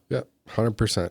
And, you know, people typically cut that phrase short, right? They say, oh, it's better to be a jack of all trades than a master of one. But, you know, well, a master of none, you're a fucking loser. You know, so like I would much rather be a jack of all trades. And it's not as if financial security has changed me. I don't believe that. I believe financial security makes people who they are. No, it is because of who I am that I attained financial security. It is like financial security was a byproduct of my mindset. It was not the end result of it. So what I will say is I am envious of people that are content with entertainment because it is a life I used to have. I think it's a lie to yourself. You're not envious of them because if you were envious of them, you would do it. You envy, maybe you don't envy Chris Williams or whatnot, but you respect him enough to know that, hey, this is a person I should be listening to. You don't listen to the people who do those things regularly other than the fact like, oh yeah, maybe that would be fun to sit down all weekend and do absolutely nothing. I'd be better at parties. Have you watched this show? No. Or you have you read this book? Guess what their answer is? You'd be better at worse parties than you're attending. I don't like going to parties anymore. Yeah, well, hey, you want to know what I like? You like going to dinners. Yes. You like going to dinners. Dude, I am. Hey, that's so funny. I am the fucking bougie dinner guy now. No. So me drives my wife crazy. Me and Mop had this talk a couple weeks ago. He was telling me he went to dinner with Rob Howard and JW and Jordan Howard and Corbin. And I'm sure it was a fucking ball. He goes, we weren't talking about what was on TV. He goes, we were talking about, how do we get more customers to our gym? You know, hey, you want to have anyone on? A collaboration of great minds. You want to have anyone on? Have Rob Howard on. Corbin and Jordan's dad. You want to talk Sharp? about? You want to talk about a mastermind in not only martial arts but business? Rob Howard is one of the most. I know that he's very successful in like what was it, Taekwondo? Yes. Okay. Well, hey, also a black belt in jiu-jitsu. World medalist multiple times over. Well, both of his sons are phenomenal fighters. Hey, and you know what else he was? He was a promoter and built a platform for his kids. Rob Howard is one of the best businessmen and one of the best entrepreneurs this martial arts community has in St. Louis. Done. I want to have one podcast. That's anyone who tells you otherwise. What, do you ever do a podcast? Something like this, yes. Okay. Because there's a lot of people that are like, I've had a lot of people that I wish would get in front of the camera, but they'll be like, "Hey, listen, dude, you want to have a dinner? I got you, but I don't want to talk in front of the camera," which I can respect. Hey, even if you get a chance to have a dinner with him, I wouldn't pass it up 100 times. Not in a heartbeat. Rob is one of the best dudes I've ever met in this community when it comes to not just making money, but understanding that there's so many other things that go into this to make a complete athlete, a complete fighter. And, you know, I mean, you see his boys, they're no slouches, and you know, both of them are killers. Hey, killers in the ring, killers outside of the ring. They got smoking hot wives. They do. They are. But who's looking? They are black belts at everything they do. Yeah, dude. They're black belts at everything they do because their dad wouldn't allow anything less. Yeah. But not only would he not allow anything less, he made a path for them to guarantee that. Exactly like what you're talking about. He taught them to. He created a mindset within his children to chase excellence. Yep. He did not force excellence on them, nor did he give it to them. Nope. He made them work for it and understand its value. And I said this earlier off the record, but I'll say it on the record. We as fathers, it is our duty not to bestow excellence to our kids or give them or try to force them into excellence. It's to get them to understand that you have 80 years on this planet. If you're lucky, why would you want to be like everybody else? Yep. And by the way, I'm going to say, this is the second douchiest thing I'm going to say on this. I really enjoy being exceptional. I really enjoy it. And I will say that. Don't ever say that's douchey again. Don't ever say that's douchey again. Because the way people interact with me now, the leverage that I have, the ability to generate value for other people, my network, I have been able to do so much for people that it doesn't even have to tie with money. It's about value and being valuable to others and then harnessing the value that they can have into you, even if it's something as simple as a phone number to a college wrestling coach for recruiting purposes. Well, and to me, that's beautiful. That's not douchey. Like you've created an environment for yourself that if you want to, and if you so see fit, you can help every person around you. Every person around you have a value, not just to you, but to someone else that you love and care about. You can bring that to them. That's a very hard skill to harness. You know, that's something, you know, I've always wanted to do. Now, have I always taken the right path for that? No, but in the last 8-10 years of my life, that's all I've ever strived for. You know, like, you know, we'll take this event, for example. You know how toxic this MMA community can be, not just locally, but a lot of infighting altogether, fighting in general. And, you know, you asked me why it took so long, right? I said, 2020, well, it's 2026. Why did it take so long? I was nervous and I was a little scared of the reaction and the outcome of what people were going to say. You know, Adam Sella's got a show here in St. Louis, right? Yeah. Dude, the very first thing, one of the absolute first messages I got when I made the post was, "Hey man, I'm really proud of you. What can I do to help?" From Adam. That doesn't shock me. Well, me neither. But it's just like, as someone who spent so much time in this community, you know how things can be when people see you as an enemy or a rival, or like Adam was like, "Dude, this is awesome. I'm so proud of you. Whatever I can do to help you, I will do it." I think there is also a bittersweet element. Mm-hmm. I think that within us, we always have that yin yang, and it's like you're never 100% one thing or the other. But there was always these jealousy, this envy, what have you within us. But to overcome that and to choose the right path in spite of, that is why we value that in our peers. Sure. It is because these things are difficult to do. It is easy to be a hater. Being a hater is the easiest thing in the world. It's easy to be like some of the people in our community. Yes. It is difficult to be an Adam Sella or a Mop or a Mike Rogers. It's difficult to be these people. So when you see them, you just value them more. But I will say that does not shock me that Adam extended you the olive branch of support, because here's the other. it's a difference of mindset, whether you're scarcity or abundance. Yep. Adam does what, 2 shows a year? Yeah. Is there not room for more? There's totally room for more. And that was If that was my thought. you have a great show, does that in any way, shape, or form, disable the ability for CXBJJ's October show? If anything, it makes You'll work it better. together. Hey, when are you doing a show? When am I doing a show? Let's make sure that we're not using the same guys, make them fresh or what have you. And that's what I said. I said, hey man, Or we use the same guys. I saw you were doing a show. I wanted to make sure I was at least 90 days out. God bless. Yeah. Like How much more respectful can you be? Right. I don't want to step on toes. What can I do? I mean, he asked me to do commentary for his shows. I've helped send matches everywhere across the state for everyone. And, it's like I've spent so much time helping other people build shows. I just wanted to, do your own. Do my own. At least whether it's 1 or 100, like I said, I just wanted to do it. Why do you say that? Well, to know that I can. I know that I can. I just want to get it off the bucket list. I want to get it off the bucket list.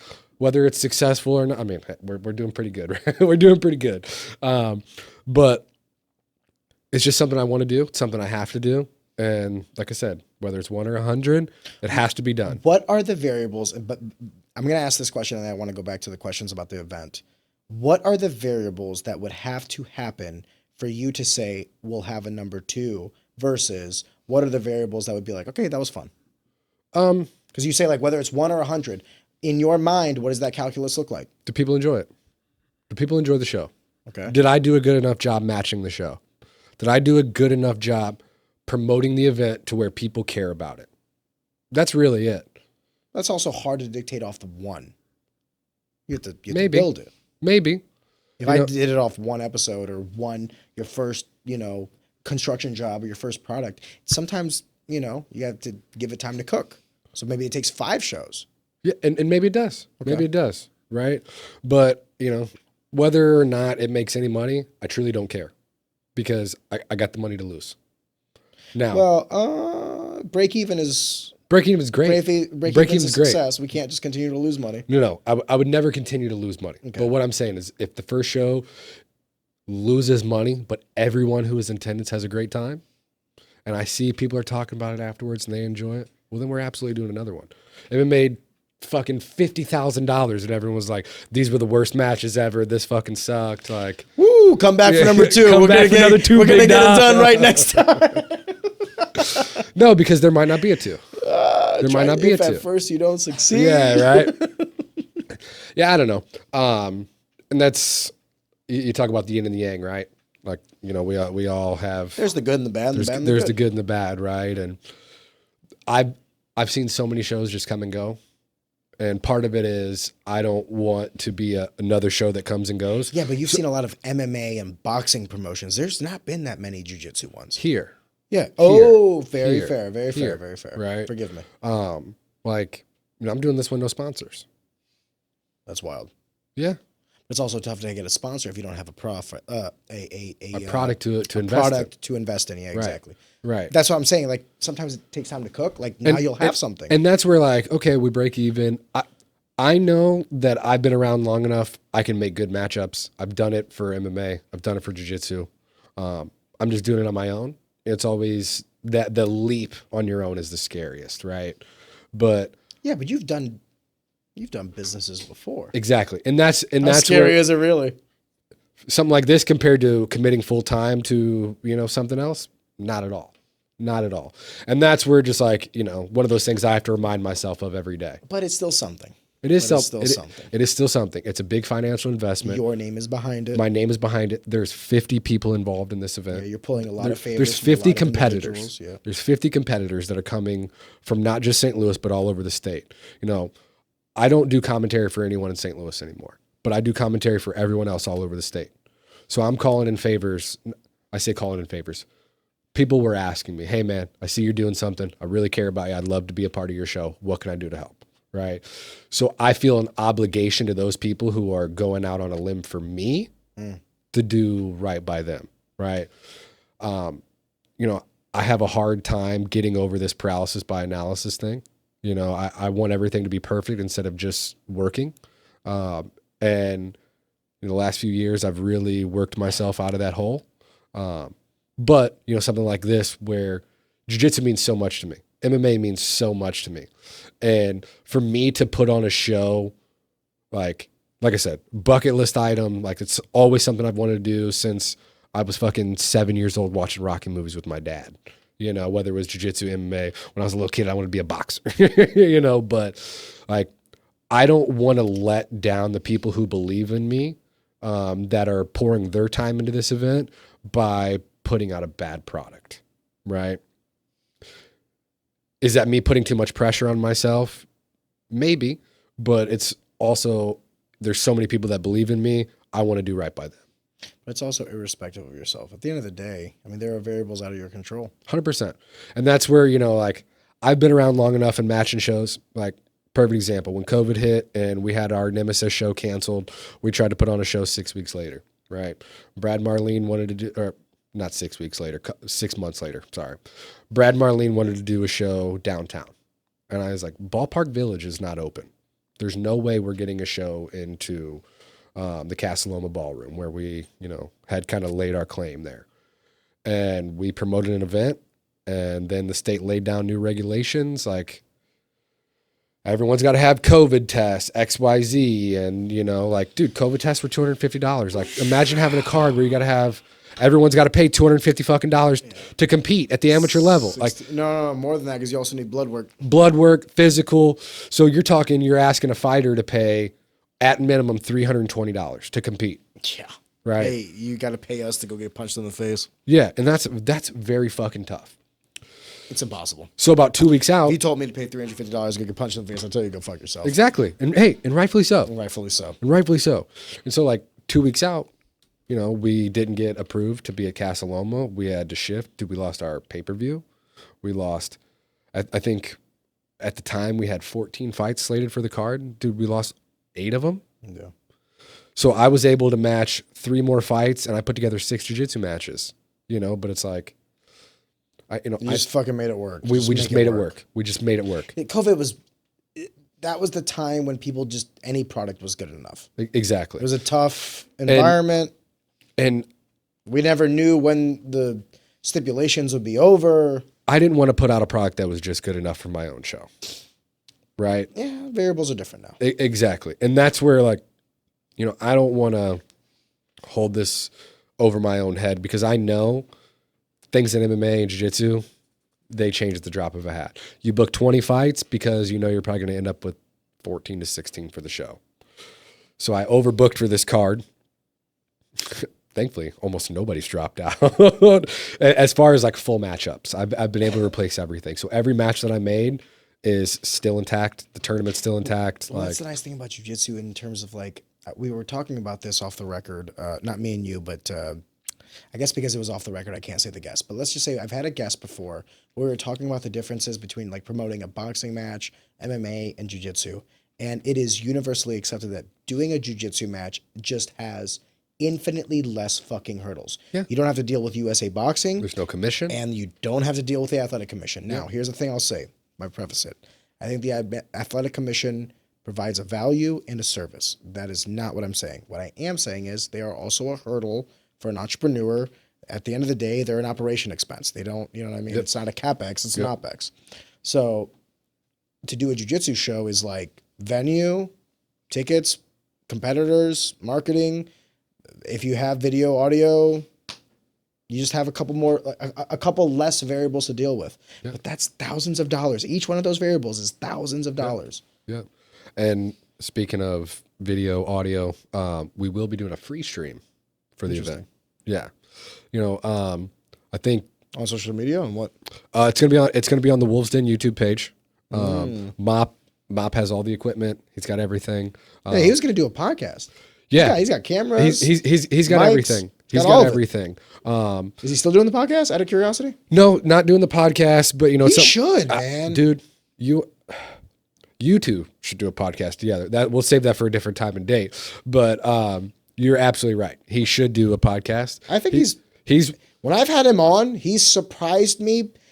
This is not an insult. He has surprised me by what he knows and how much he knows. I've been around for a long time in the community now. I mean that as a compliment. I will say I officially feel like an unk in the community these days. How old are you? I'll be 33 next month. Fuck you. I'm 33 now. I'll be 30. No, I'm sorry. I'll be 33 on the 22nd. It's already July. Double fuck you. That you feel me? You feel me? Sir. So I've been around for I'm young. you know a good amount of time now. I don't know very many people in the community who are as intelligent as Mop, not just on the business side, but socioeconomically, politically, who really delves enough time into understanding what's going on in the world and not just fighting. When I've had him on the podcast, it has been like just pleasant. It's really nice to just talk to somebody who's very educated on certain. He's educated on topics that I am also very passionate about. Sure. And that's why the conversation is very pleasant. I think that's also another reason why him and I get along so well. We're kind of the same way, but he brings new information to light for me that I don't necessarily seek out all the time. Man, people sleep on him because he didn't compete a lot in jiu-jitsu, and they just see that as lesser. He's an undefeated professional MMA fighter. Yeah, and only has like 1, maybe 2 losses total in his whole career. And one of those is to Hugh Pulley. Like, if you guys remember Hugh, they fought as amateurs. That's what I'm saying. Like, I'm saying total in his career. Yeah. Like, and a loss to Hugh Pulley is nothing to fucking hang your hat on. He's a killer. Yeah. Mop's one of the best guys I've ever trained with in my entire life. It's not even close. I meant more on like, perhaps this is me kind of, this is going to sound weird. You remember how we were talking about like Dustin Poirier and like different lives and stuff like that? Yeah. That's how I look at fighting. Yeah.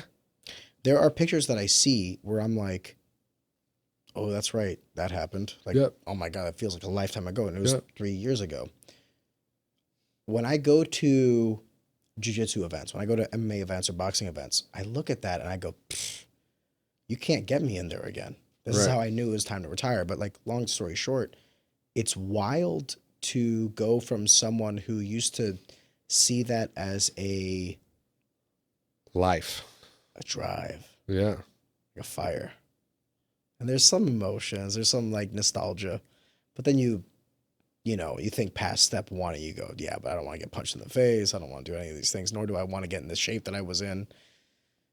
It's interesting to see the guys that have stood the test of time. This is why, God, it sounds like I'm fucking glazing them, but it's more of like giving them roses. You know, I remember when I first went to St. Charles MMA and I saw Mike Rogers and how nice he was to me and how welcoming he was to me, how open he was to me, and all the killers that he had in his room and how much time he gave into me. And I remember Mop, when Mop started in that first building, he had just opened up. He had maybe 300 square feet of mat space split between 2 rooms and 8 or 9 students. And to see what people need to understand the context of history to see what it's become now is truly remarkable. Both of those guys are special. Mop told me a long time ago, he fought for the sole purpose of just being able to be the absolute best coach possible. And that's it. To learn the game. That's it. You know, I lived through it, so I know what I'm talking about. So yeah. And he's like, I just kind of kept winning. He goes, most of the guys I trained with, like, you know, they were my buddies and my friends, but like, did people think I was going to be this like insane undefeated MMA fighter? Not really. He's like, I don't know if I think I am. He's like, but I know I love this, and this is the only thing that I love more than I love this more than anything in the world. And I wanted to train so I could be a coach someday.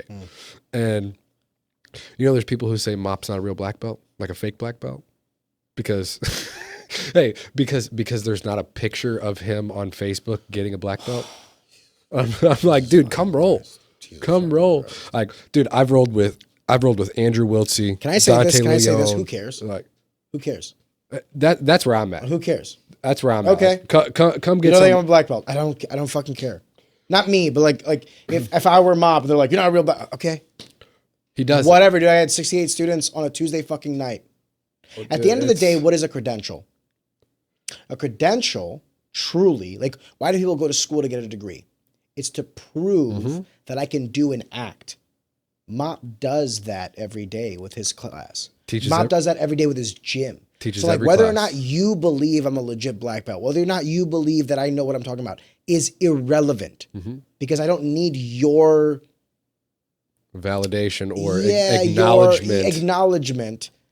The proof is in the pudding. Yeah. I've already produced the product. I'm already producing it.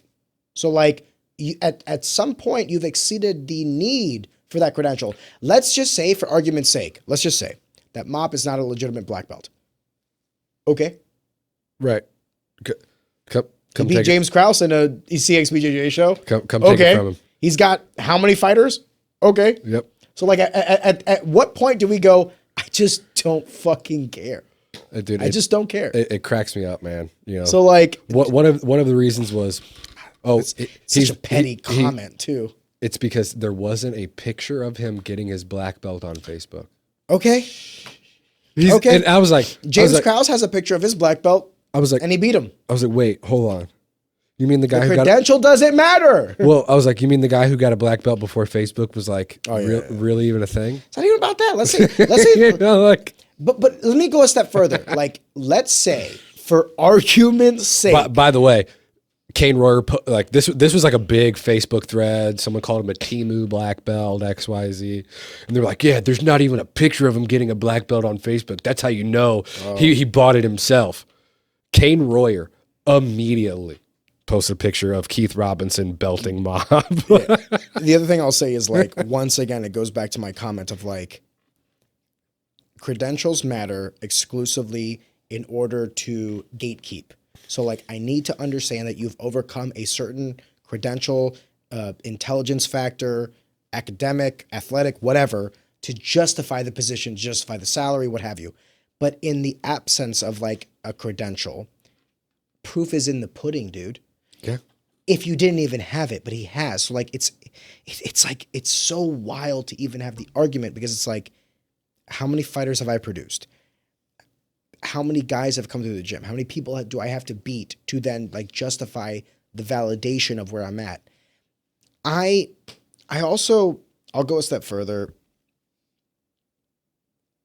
It is such a low IQ, petty argument to even try to start. Does that make sense? Yeah.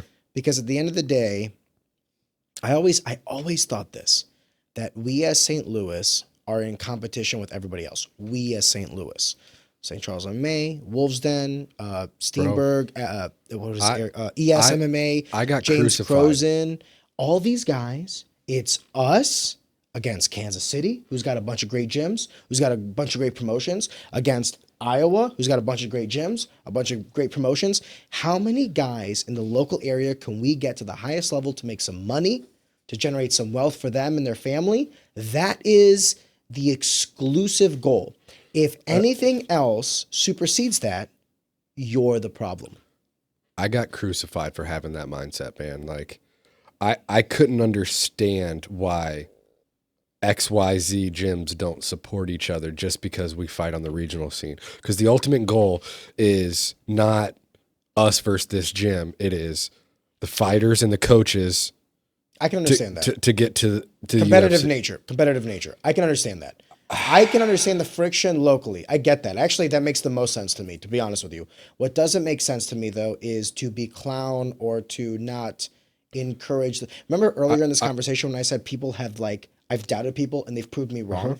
When someone proves you wrong, the correct course of action is to give them the praise. Give them their roses. Hey, I said this thing. I was wrong. Congratulations. Well done. That is the correct course of action. The only time I think like it is okay is at the amateur level. What does that mean? Competitive? No, not competitive. Not competitive, but like if my gym's here and your gym's here, chances are we're not competing for each other for students. We're not competing each other for territory. Right? Geographically, we're not competing against each other for students, right? Okay. And if we have pro fighters, if they have any semblance of making it to the next level, they should probably never fight each other anyways. Because, well, want to know let's early on. What are you But- gonna do? okay. Fly somebody out for every No, pro? not fly somebody out, but you bring someone in from Kansas City. You bring someone in from Springfield. Okay, you bring agreed, someone in agreed. I'm with you. from Iowa. I consider that, dude. This is the other thing I'm gonna say. When Kansas City succeeds, I feel like Missouri succeeds. Me too. You know what I mean? Me too. When the guys out there with Synergy and everything else, like when there's a bunch of guys that I've had on the podcast that aren't necessarily St. Louis natives, when they succeed, I'm very happy for them. Ray Hayes is one of them. That's I hope what he makes like, it to the UFC. Me too. And that's why I believe the best of the best amateurs locally should fight each other. Agreed. Because once you hit pro, you're 0 That's and when it 0. actually matters. You're 0 and Agreed. 0, and Test yourselves. everything matters. Agreed. And same with Kansas City and Springfield. I believe the best pros should all train together. Agreed. Right? Agreed. Because That's what they did when Glory was up. the ponds are only so big wherever you're at. Not just that, but that's what they did when James Krause had Glory. Say whatever you want about the controversy and all that stuff. Guys from St. Louis would come there. Guys from Mexico would come there. Guys from Brazil would come there. Yeah. People from around the world would come down to Glory MMA in Kansas City and train there, in a way that they used to do back at St. Charles MMA. Times change, coaching changes, people change. The mindset shouldn't, and that is success, abundance or scarcity. And that's my choose thing, your path. 100%, 1000%. Because it's not local gym versus local gym or Kansas City versus St. Louis. It's fighters trying to get to the UFC. It is and it isn't. We are competing, and we should compete, but not as individuals, as gyms. Right. ESMA versus St. Charles MMA, Wolves Den versus ESMA, Wolves Den versus St. Charles. But it shouldn't be individuals. It shouldn't be Mop doesn't have doesn't have a real black belt. It's Mike is not a good whatever. What are we talking about? And that's my thing. This is immaterial. It's logic versus emotion in most of the scenario. It's reaction. Yeah. I think all of the best pros should train together. Agreed. Whether it's once a month or once a week, I think it should be once a week. me too. And Pick a gym. Change the gym every Saturday. I tried to do that. But the problem is the entrepreneurial aspect. We introduce another variable into this, and that these gyms are businesses. What pros pay a membership? Some. Almost none. Hey, I will be. I'll go out on a limb It's here. not for you to decide how someone runs their business. Absolutely That's not. the problem. Absolutely. But when people ask me for my opinion and they ask me to help them with their gyms and they ask me for these things and I give my opinion, whatever. It's not. But you're right. It's not my place. But my feeling is, if you're a professional fighter in this area who has a chance to make it to the UFC, because just because you're a pro doesn't mean you have a chance to make it to the UFC. You should be training with the absolute best guys possible. That does not mean you have to leave your team. Agreed. It does not mean you have to leave your team. Agreed. And that doesn't mean, and it doesn't mean leaving your team means you leave your gym, right? Because Shorty Torres, perfect example. Okay, Shorty trained. You know who that is? You trained with Shorty, right? I didn't train with him. No, he trained he would exclusively spar with Sampo. He never sparred with me. And you know who was in Shorty's quarter about 90% of his fights, amateur and professionally? His original coach from Chicago, Master Bob, who he didn't train with at all anymore. Yeah, but that's a respect factor. That's not Perfect. No longer. But the respect is not. Okay, hey. So and by the way, I'm not saying that you're incorrect. I actually think the mindset is correct. The problem is theory versus execution. Sure. That's the problem. But you will never get what you want, because the problem is you have to get everybody to solidify onto a common cause, and the problem is no, you'll never get everybody. You'll never get everybody, That's what I'm trying to say. and I understand that, but so then the only two gyms we're really talking about are Wolves Den and St. Charles MMA, because that's 80% of the pro fighters, roughly. I don't know who St. Charles has anymore. I mean, Jackson's gone. They got Chris. I mean, Lucas, I think, is retired. My mindset is the best guys should train with the best guys. Because if you're a high school coach, you want your kids to succeed. Yeah, they cross train. All of them cross train. And they should. And they should. Absolutely. I also should. make them be coached by other coaches, because this is my opinion. The testament of a good coach is not to isolate individuals. It's to get them to learn how to learn. Yep. My wrestlers will learn how to learn under when they go to St. Charles and May and learn under Rossi Bruno, whether they go to Thoroughbred Wrestling, whether they go to Pearlers, it doesn't matter where they go. They will be coached by other people, and they need to learn how to be coached. Yep. I will not be their coach forever. Yep. And I'm not looking to be their coach forever. And that doesn't exist in any sport. I mean, I played football from the time I was 8 years old until I graduated high school. I had a different coach every few years. If you are a middle school football player and a high school football player and a college football player, you've had coaches that are different at every single level. But in martial arts, that's seen as like not Bushido. That is I don't agree. No, me neither. Not not even, in MMA. You and I are in the same agreement with that. Most coaches think like you are the lowest of low if you leave your team. I don't agree with that. No, me neither. Me neither. But most coaches see it that way. I don't agree with that either. Why do you say that? I don't think most coaches look at cross-training as a detriment. I think the problem is that when people go to cross-train, gyms look to steal. That is an active thing that I have witnessed within my career. No one can be stolen if they're not getting what they need. That's not what I mean. What I mean is gyms try to steal people. Hey, you'll like it better over here because there's the business aspect of all of this. And whether or not they're paying or not, it's not the monetary, it's the status. It's the having the fighters thing. That is the case. If you are getting what you need. I'm simply I'm reverting back your concept of like, there are people that hate, there are coaches and gyms that disapprove of cross-training. That's not the case. The problem is that they will correlate cross-training with trying to poach. And that is true. And that is true. And if because we can sit here and talk about all these other that.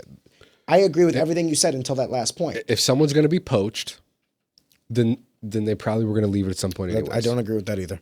Why do you say that? Because people can be manipulated. I've seen people be manipulated. I've seen it. Anecdotal evidence. I've seen it. Guys have gone to worse gyms and left training with me because of someone whispering in their ear. So, I know the secret. I'm the best coach. So is it someone who was loyal to you and it's not about loyalty. Endeavors? Why? That is loyalty. No, it's not. It's about people being. They could have trained with me, and I would have been fine with them training over there. Yep. But the other person forced them into the situation where they had to pick, not me. It's not about loyalty. I'm fine with cross training. That's like I've always been fine with cross training. Not everybody else is fine with cross training. That's like having a friend who goes and hangs out with a different group and is like, oh well, I don't really like Arion, so if you're gonna hang out with him, I don't care. Yeah, then you shouldn't care about that person leaving. That's on them. No. What I'm saying is, I care about them leaving because now that is a reason.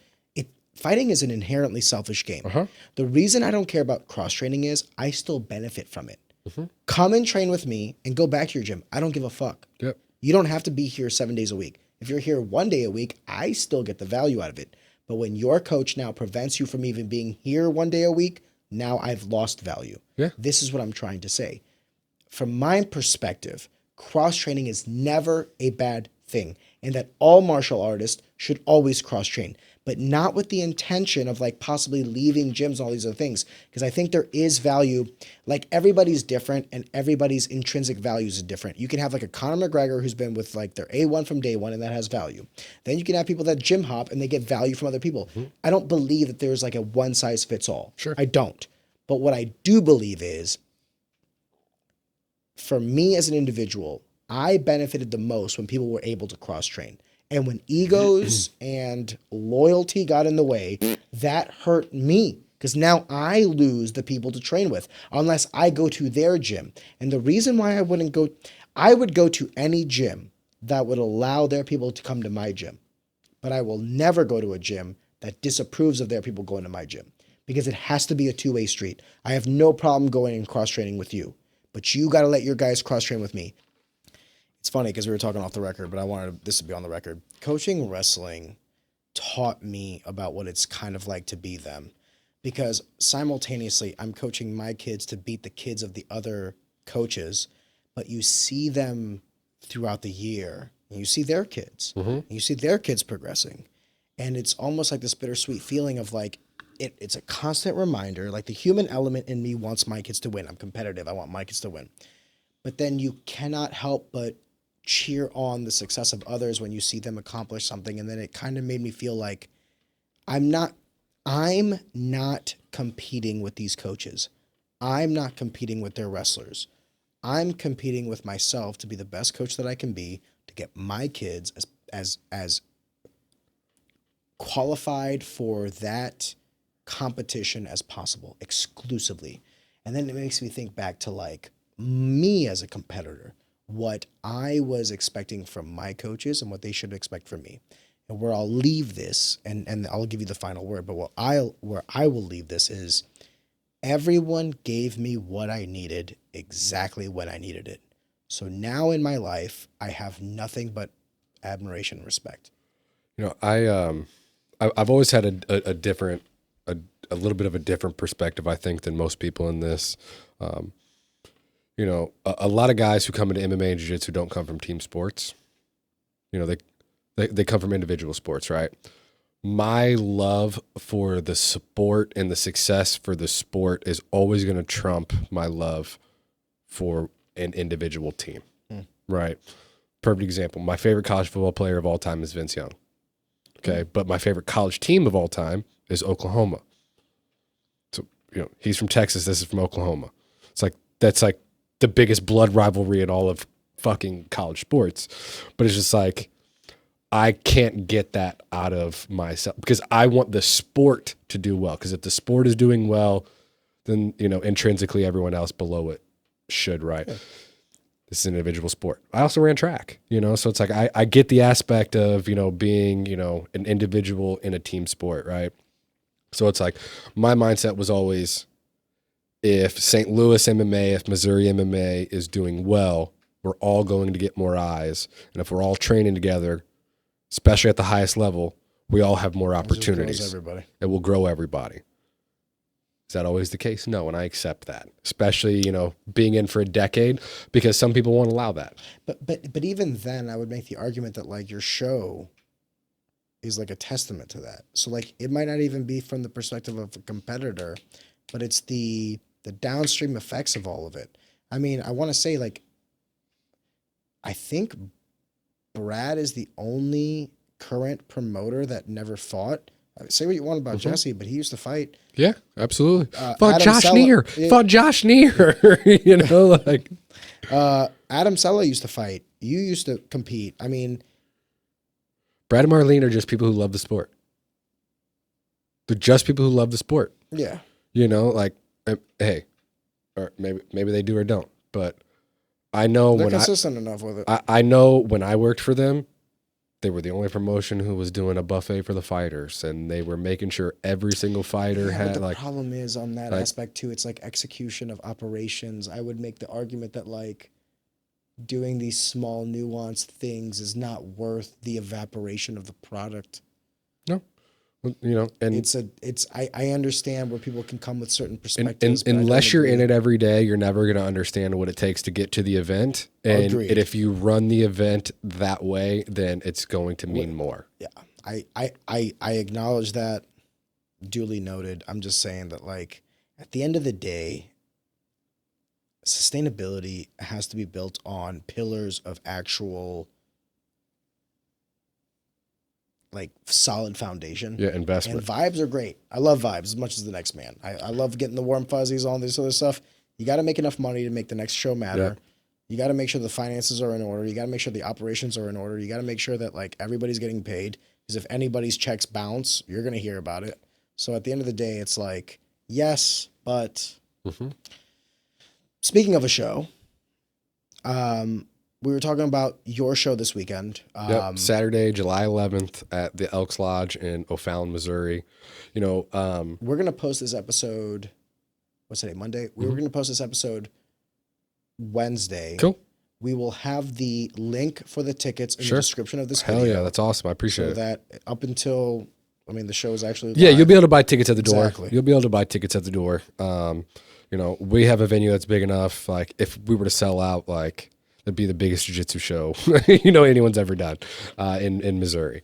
But this is in O'Fallon. You know, like, it's literally at the top of my dad's neighborhood. You know, so like this is literally in the basically the backyard of where I grew up. This is the first jiu-jitsu show that's happened in St. Charles County in almost 10 years. And it's the first one that's ever happened in O'Fallon.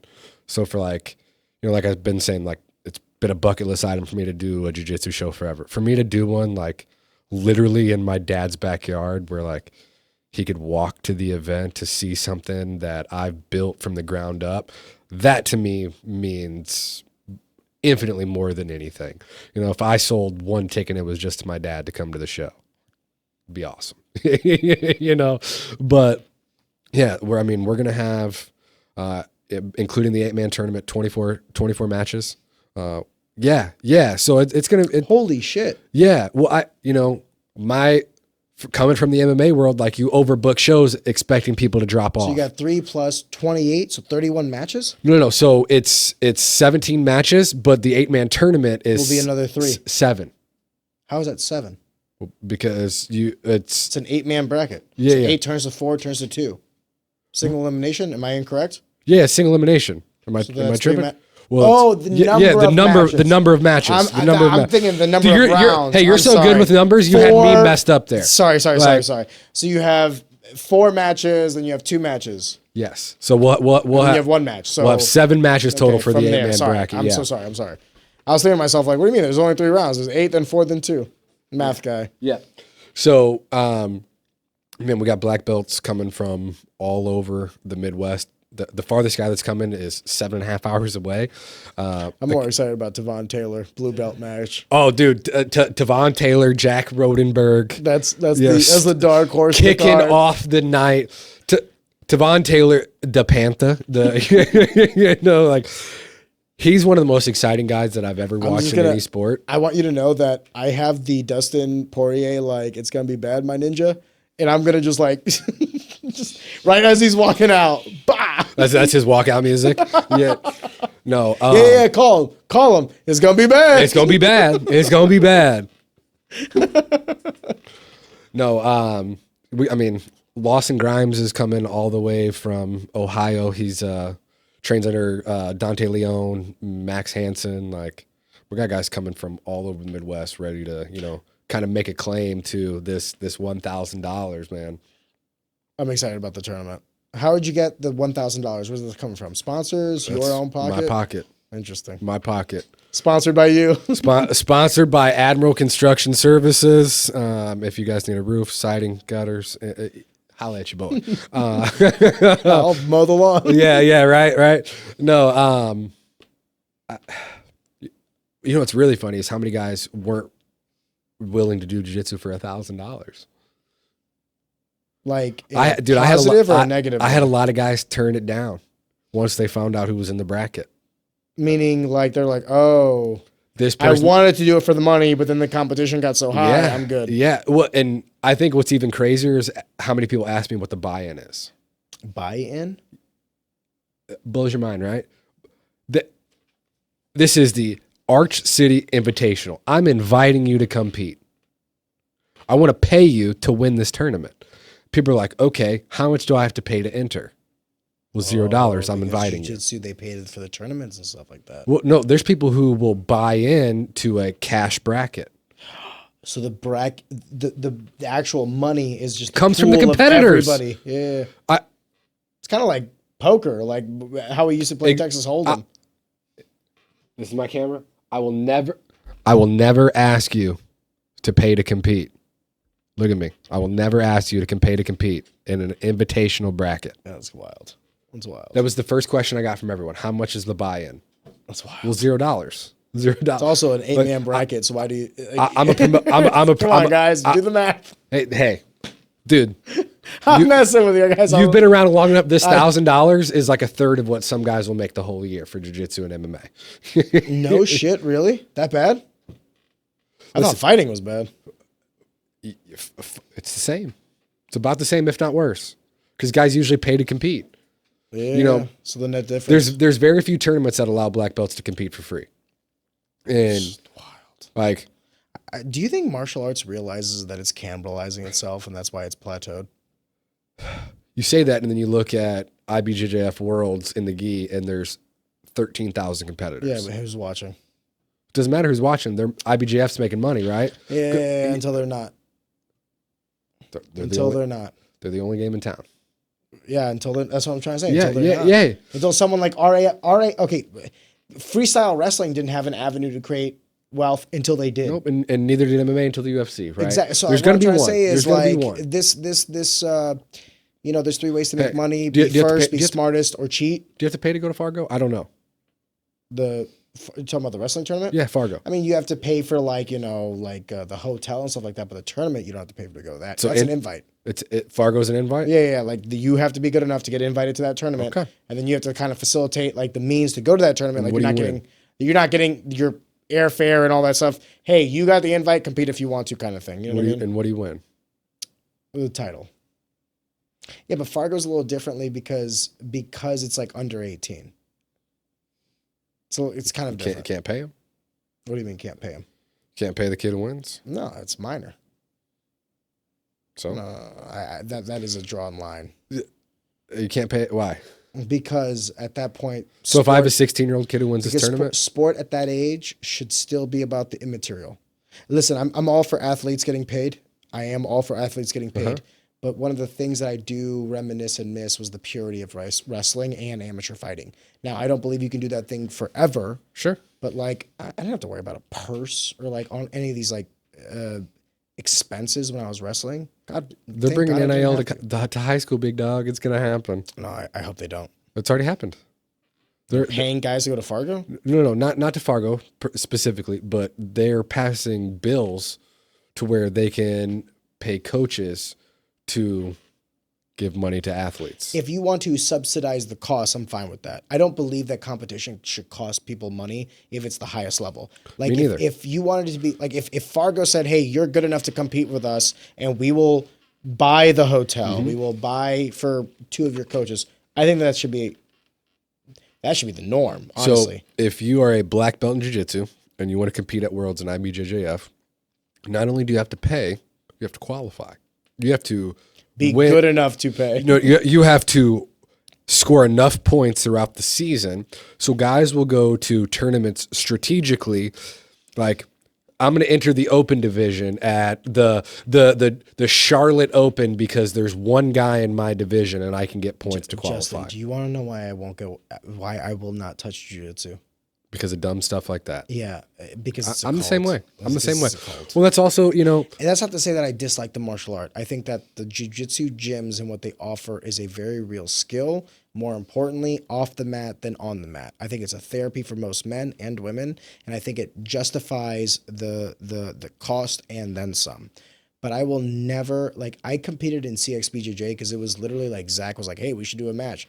I said, "Okay." That was the difficulty of doing that match. If you told me I had to pay, I would have told you to go fuck yourself. If you told me I would have had to sign up for something, I told you to go fuck yourself. The only reason I did that was because there was no barrier to entry. The only reason. And if there was, I wouldn't do it because I don't care enough to. And I don't want to have to pay to do a match against. And all it's going to take is an entrepreneur to think of that business model in a different light, and the IBJJF evaporates overnight. But it's going to take someone to create that model. I think it's going to be the UFC BJJ, or ADCC Open. That's a different. Perhaps, you know what I mean? But it could take multiple forms, or it could be both of them. I don't see the value in a local tournament where I have to pay to either A, compete against my own teammate, or pay to compete against the same guy 5 times 3 years in a row. Yeah, but now we're just criticizing like the variables that are out. If you think about it from the perspective of these guys who want to compete, it's not their fault. No, like I know. You're training jiu-jitsu. These are not. the tournaments available to you. What other option do you have? I don't blame the individuals for doing it, but I guess I'm just like, I don't want to see the same matchups. I don't want to compete against the it's not same about person. that. You don't watch these matchups anyway, brother. I do. I go to these tournaments. You go to all these tournaments and you used pay to. an admission fee? No, well, I never paid an What is admission used fee. to? Oh, okay. Because okay. I'm coach. Okay. So you got it for free.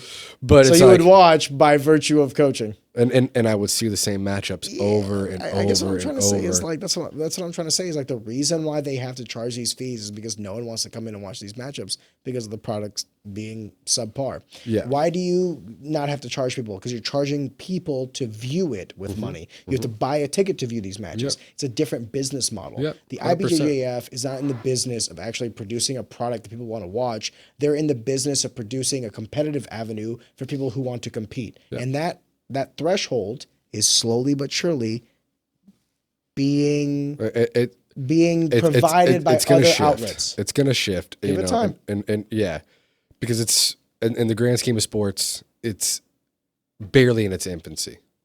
You know, The competitive aspect of it, maybe. Yeah, I would say that jiu-jitsu is older than MMA, but yeah. yeah, but in the competitive aspect, like, I mean, I also think that jiu-jitsu right now is going through a renaissance. You're getting people that are taking jiu-jitsu away from Brazil in active real time. American jiu-jitsu is now becoming a thing. American jiu-jitsu is dominating. Dude, there was 4 people that medaled 2 weeks ago when I say medaled, won the Brasileiros that were not from Brazil.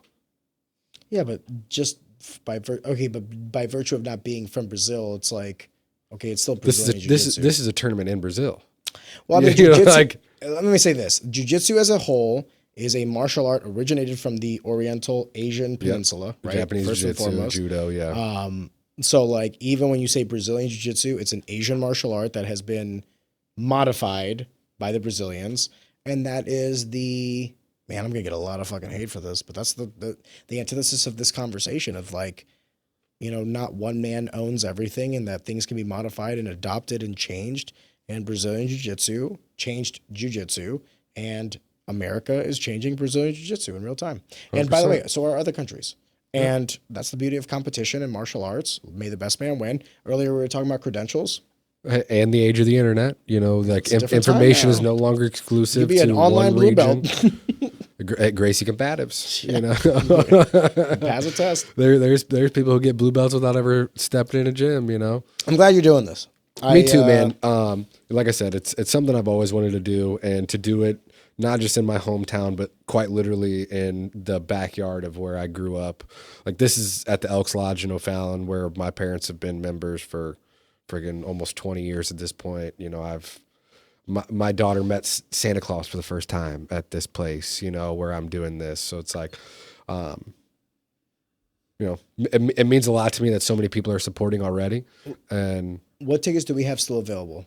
So we Gen Ed, or so we got about 12, I think 12 first row tickets or front row tickets, a little over 100 GA tickets, and 50 reserve what's tickets. The capacity of this? About 500. Damn. Yeah. Yeah. So we got a good amount of people that are showing up, man. Jiu-jitsu. Yeah, it's like I said, if we sell this place What are you out, doing this weekend? come on by. Want to go? Saturday from you know, doors open at noon. Show starts at 1. Can we buy 2 of the front row tickets? Yeah, I got you. I'll send you the link as soon as we. If you don't want to go, I'll bring my wife. No, I'll go. And then we go watch McGregor. Yes. That's what I was thinking about. Yeah. Well, it's during the day. This is what he was thinking about. Yeah. So that's the only thing. The only thing I planned was watching McGregor. Yeah. And that's what I'm saying. There was no way I was going to compete with that. Yeah. I Smart announced move. the show. Smart fucking move. I announced the show, and then a week later, they announced the fight. And I'm like, well, I guess I got to move either the show or the time. Can I ask a question? How does that work now with like sports bars? So like, because they can't, because I legitimately have not watched a fight like out in years. Oh, I watch fights exclusively at home now. Dude, I've been trying to make it work. Do they have sports bars So that like do UFC events? They do, and you know the way it used to be is when you had pay-per-view, you had to pay $5 per chair of your venue at the restaurant to host the event, right? Yeah, and then you could do it on all the screens. Now that it's on Paramount, they just have it on every TV. And you can find a seat, watch it. well, I've Really? been trying. I tried to set up an after party. Nobody can tell me how it works anymore. None of the restaurants. None of the restaurants. I've been trying to set up an after party. So if you see this before Official- Saturday, like, yeah, because if we're going to have 400, 500 people. yeah, let's say we have 200 people who want to leave the event and go somewhere to watch the fights. Like, if I can send you there, yeah, I'd love to help, but no one can tell me how it works right now because this whole age of streaming is a little bit different than pay-per-view. Yeah, and they haven't figured it out. It's a lot of business too. It's also, I mean, it's not necessarily as big of a draw as it was 5 years ago. Pay-per-view or what? Just MMA in general. Okay, I'm with you. You know, I would make the argument that this one in particular I would that- disagree with. and but well, on that's, average, that's I would where agree. my mindset was. Is like, okay, if this was a regular fight night, or you know, like, It's not even a factor. I'm with you. but No it's- offense. it's- I'm not trying to be that guy. This is the biggest sport the biggest fighter the sport's ever Sports seen. icon of our Yeah. time. Yeah, I mean, I don't think it's even negotiable, and no one can tell me how it works. So it doesn't That's make wild. value to them. I'm like, well, I got 200 people I'll send your way if you put it on the TV. We can figure it out, So you see this, you want to host an after party, Well, holler we gotta at me. figure out like what's near there. But anyway, well, if you want to, dude, I'd be down to like go watch some jiu-jitsu and then watch the fights. We can even invite the crew to the fights and everything. 1 o'clock. Yeah, the show's at 1, so it'll be plenty of time to get done and over with, and give you time to I'll buy 2 tickets. parlay to your next event if you have to. So, Justin, I'm glad you're doing this. appreciate you, man. It's any avenue in which competition can be upheld, created for individuals to showcase their skill sets is always a good time.